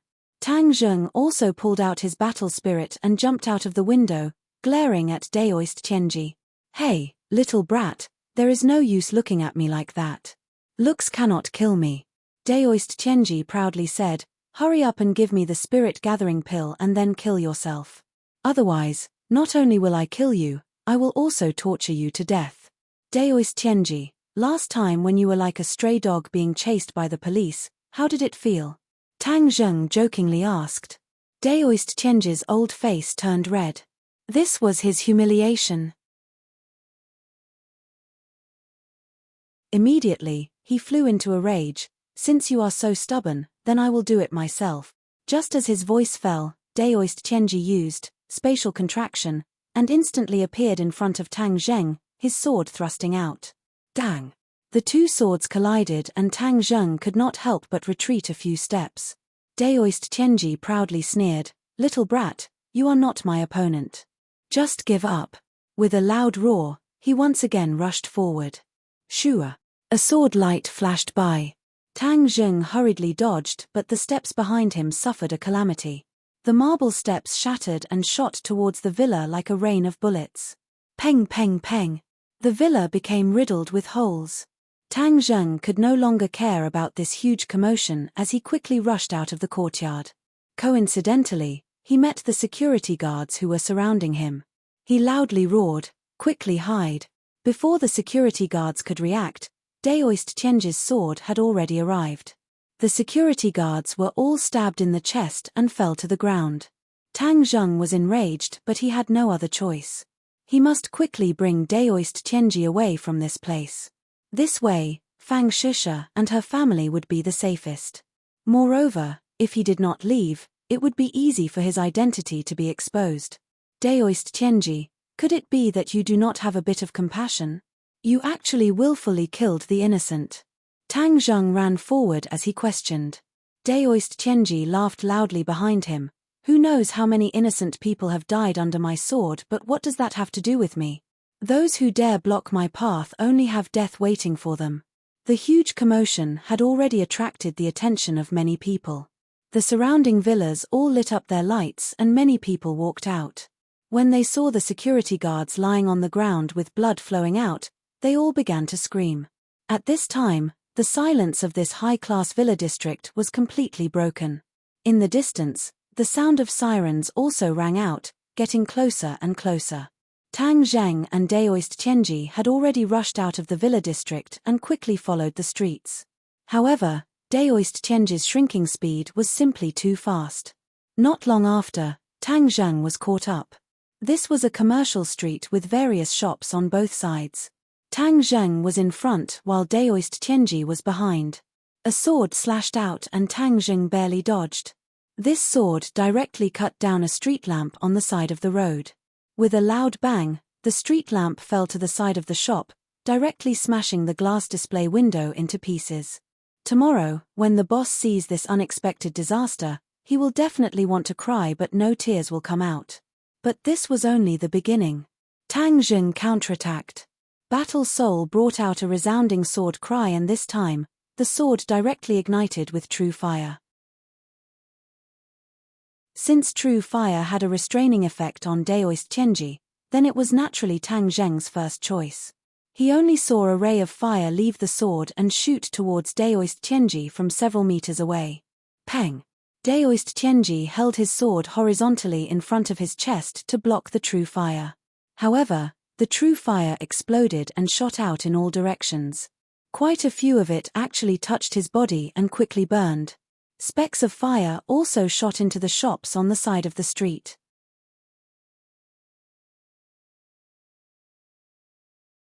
Chapter 162. Daoist Qianji hurriedly circulated his qi to extinguish the true fire. Last time he suffered a great loss, so this time he did not dare to let it continue to burn. With his experience from last time, he quickly extinguished the fire. Seeing this, Tang Zheng did not immediately attack but instead ran in the opposite direction. Little brat, you won't be able to escape. Daoist Qianji madly chased, leaving behind a chaotic commercial street and a series of alarms. The two of them chased and ran as fast as lightning, stopping from time to have a small battle. This caused quite a large commotion, causing many other places to be caught in the crossfire. This commotion was too big, causing almost half of the ordinary balanced city to be alarmed as all sorts of alarms rang out incessantly. Tang Zheng helplessly shook his head as he ran. This time the commotion was too big, so he was afraid that it would attract the attention of others. Since Daoist Qianji said that he had only seen 2 cultivators in so many years, Tang Zheng felt a special sense of vigilance. In this world, there were so few cultivators that they would be seen as abnormal. In the long river of human history, abnormal people would always be pushed aside and in the end, they would not have a good ending. Tang Zheng did not want to end up like that, so he had to be careful. It could be said that his identity as a cultivator brought him both benefits and dangers. Therefore, he subconsciously disguised himself as a martial artist, but Daoist Qianji was clearly crazy. For the sake of the spirit pill, he did not hesitate to make such a big commotion, not hesitating to expose their identities. Of course, Tang Zheng was not running aimlessly. He was rapidly moving towards a destination, and in the distance, he could already see this destination. This was an abandoned warehouse, and there were very few people around. This warehouse hid a person who could help Tang Zheng. Who is it? There were 2 people guarding the warehouse and they loudly shouted. It's me, quickly run. One of the 2 people was Dao Zai and he brought a little brother to guard this warehouse. Dao Zai clearly saw Tang Zheng and was shocked. Young Master Tang, what happened? Quickly go, don't ask, don't worry. Tang Zheng could already see Daoist Qianji not far away. Time was of the essence and he did not want these 2 people to end up like those security guards. Dao Zai wanted to ask again, but Tang Zheng's face had already darkened as he roared, "Are you not going to listen to me anymore?" Dao Zai jumped in fright and hurriedly said, "I don't dare." He called his younger brother and quickly fled. Creak. Tang Zheng pulled open the door to the warehouse and rushed in. Daoist Tianji also rushed in at the same time, not caring if there was any danger inside. In his eyes, Tang Zheng could not threaten him at all. Whoosh! But just as he rushed in, a gust of wind blew towards him. Daoist Tianji did not even think before slashing out with his sword. Bang! A surge of power surged from the sword. He was shocked. The power of this attack was too great. It did not seem like Tang Zheng's attack. Who is it? Daoist Tianji took half a step back and glared at the warehouse like a tiger watching its prey. There was a small lamp in the warehouse, and although the light was dim, it was still able to clearly see the surroundings. He saw that there was another person beside Tang Zheng. It was a young man who stared expressionlessly at Daoist Tianji. Daoist Tianji's eyes narrowed as he stared at this person. And who are you? Tang Zheng's lips curled into a smile. The reason he had rushed here was to find Huang Xiang. Huang Xiang's cultivation was at the first grade of the prenatal stage, similar to Daoist Tianji's first grade of foundation establishment. However, because Daoist Tianji was a cultivator, his true strength was above Huang Xiang's. However, with Tang Zheng in the mix, Daoist Tianji would not have an advantage. Tang Zheng jokingly asked, Daoist Tianji, what, are you afraid? Daoist Tianji's expression changed rapidly as he disdainfully said, you think I'm afraid of you? Just a martial artist, what is there to be afraid of? Is that so? If I told you that he was at the first grade of the prenatal stage, would you still be afraid? I know that you are at the first grade of foundation establishment, so don't pretend to be so profound. In reality, if Tang Zheng were to call Yi Tianlei over as a helper, Daoist Tianji would definitely not be a match for him. However, this would expose Tang Zheng's identity, so he could only rely on Huang Xiang as a puppet. Only he would not reveal any secrets. Daoist Tianji heard Tang Zheng's words reveal his cultivation, and his expression slightly changed as he sternly said, Little brat, you are the strangest of the two cultivators I have met. I do not know how you started cultivating, but I know that you must have had a great opportunity. Today, I will definitely take this opportunity away from you. Since you think so highly of me, then can you tell me about the other cultivator you met? You said that you had already killed him. What information did you obtain from him? Tang Zheng purposely asked, as this was what he was most concerned about. He had a magical treasure, but he hid it too well, so I was unable to find it. He really deserved to die, but I believe that even if he died he would not be able to rest in peace because I made a move against his family, haha. Daoist Tianji proudly said. What magical treasure? This I do not know, but I heard that it was very powerful. His cultivation was too low and was far from being as powerful as you, so he was killed by my sword. Haha, truly satisfying. Daoist Tianji said with a fiendish smile. Then it seems that in the end you worked for nothing and did not even obtain the magical treasure.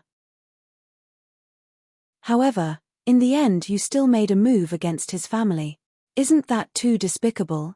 Despicable? The fact that I did not directly kill him is already benevolent. I only told my disciple to place a curse on his wife. Curse? Tang Zheng's heart moved. The curse on Nana's body was because of this. Tang Zheng was shocked. Last time he used the soul-searching technique to find out from Daoist Tianji's disciple that it was Daoist Tianji who ordered him to do the curse, but he did not know the reason. Now Tang Zheng could faintly guess the reason. Daoist Tianji's eyebrows twisted as he asked, Who is Nana? You don't even know her name, yet you made her suffer so much since birth. She is still a child, so how can you bear to do this?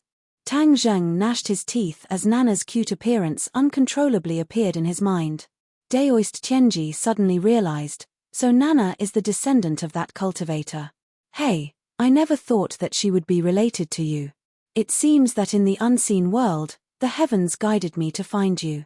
This is the will of the heavens want me to become a true expert, the most powerful cultivator, haha. Tang Zheng did not pay attention to his arrogance as he was shocked by another piece of news. Nana's father, Mu Hongyan's late husband, was actually also a cultivator and even had a very powerful magical treasure. Daoist Tianji, you have misunderstood the will of the heavens.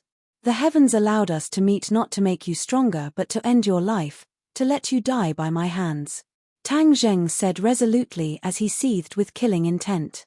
Daoist Tianji disdainfully gave a cold laugh, shameless boasting. "Then let us see if the will of the heavens is for you to die or for me to live." Shua.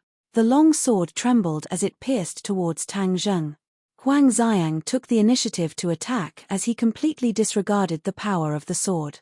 Pu, a bloody wound appeared on Huang Xiang's shoulder, but his eyebrows did not even twitch. He reached out with one hand and directly grabbed onto Daoist Tianji's chest. Daoist Tianji was shocked as this person did not seem to be afraid of death. Seeing that his chest was grabbed, he quickly retreated as he slashed his sword across his chest, knocking away Huang Xiang's hand. "Are you not afraid of death?" Daoist Tianji roared. Huang Xiang did not reply as he tapped the ground with his feet and quickly attacked again. An unending stream of palm energy surged out, forcing Daoist Tianji's clothes to flutter. Daoist Tianji finally discovered something strange as he angrily roared, "What the hell is he?" Tang Zheng coldly smiled, "Something to kill you." "You want to kill me? No way. I don't believe that you are not afraid of death." Daoist Tianji held his sword with both hands and used all his strength to slash out. Shua. The sword light tore open a large wound on Huang Xiang's chest, causing blood to flow out, but Huang Xiang did not retreat in the slightest. His palm had already landed on Daoist Tianji's chest. Peng! Daoist Tianji flew out and staggered as he fell to the ground. He then stared dumbstruck at Huang Xiang. Blood was still flowing and the flesh that had been cut open was clearly visible, but he acted as if nothing had happened and did not even look at it. "He is not human." Daoist Tianji pointed at Huang Xiang as he angrily roared. Tang Zheng declined to comment as Huang Xiang really could not be considered a human. He was a living puppet and a living weapon. Daoist Tianji had never heard of the puppet technique before, but he could somewhat guess as he excitedly said, "You have more secrets than I imagined. I must obtain your secrets. Kill." Daoist Tianji flew forward and this time his sword actually left his hand and pierced towards Huang Xiang. Huang Xiang's palm struck out and just as it was about to hit the sword suddenly changed directions and flew past Huang Xiang's side and pierced towards his back. This scene was completely unexpected and Tang Zheng turned pale with fright. What is going on? How can his sword change directions? Daoist Tianji's face revealed a pleased expression as his fingers moved as if he was guiding the sword from afar. Pu. Huang Xiang dodged to the side but was unable to do so. His shoulder was pierced by the sword and blood gushed out. Imperial sword technique. He actually knows the Imperial sword technique. Tian Chanzi loudly cried out. "What is the Imperial sword technique?" Tang Zheng anxiously asked. The Imperial sword technique is to use sword techniques to control a weapon's attack from a distance. I should have thought of this. He is only a first-grade foundation building cultivator and has the ability to use the Imperial sword technique. However, he hid it too deeply. The last few times he did not use the Imperial sword technique, so I thought that he had not cultivated it yet. What a mistake, what a mistake. Tian Chanzi regretted. If the Imperial sword technique is so powerful, then is there nothing I can do? Tang Zheng unwillingly asked. Little brat, quickly run for your life. The Imperial sword technique is very powerful. Just think about it, the opponent does not even need to touch your body and the sword will fly over. Do you think you can dodge this kind of attack? Tang Zheng was stunned as he could not help but think of the sniper rifle. Wasn't this the same principle? Using a long-distance attack to ensure that one was in an invincible position. Haha, little brat, have a taste of my Imperial sword technique. Prepare to die. Daoist Tianji madly laughed as his hands formed a sword technique and the sword flew towards Tang Zheng with a biting cold killing intent. You're tuning in to the Celestial War YouTube channel. Don't forget to subscribe and join us on this journey to catch the most captivating stories.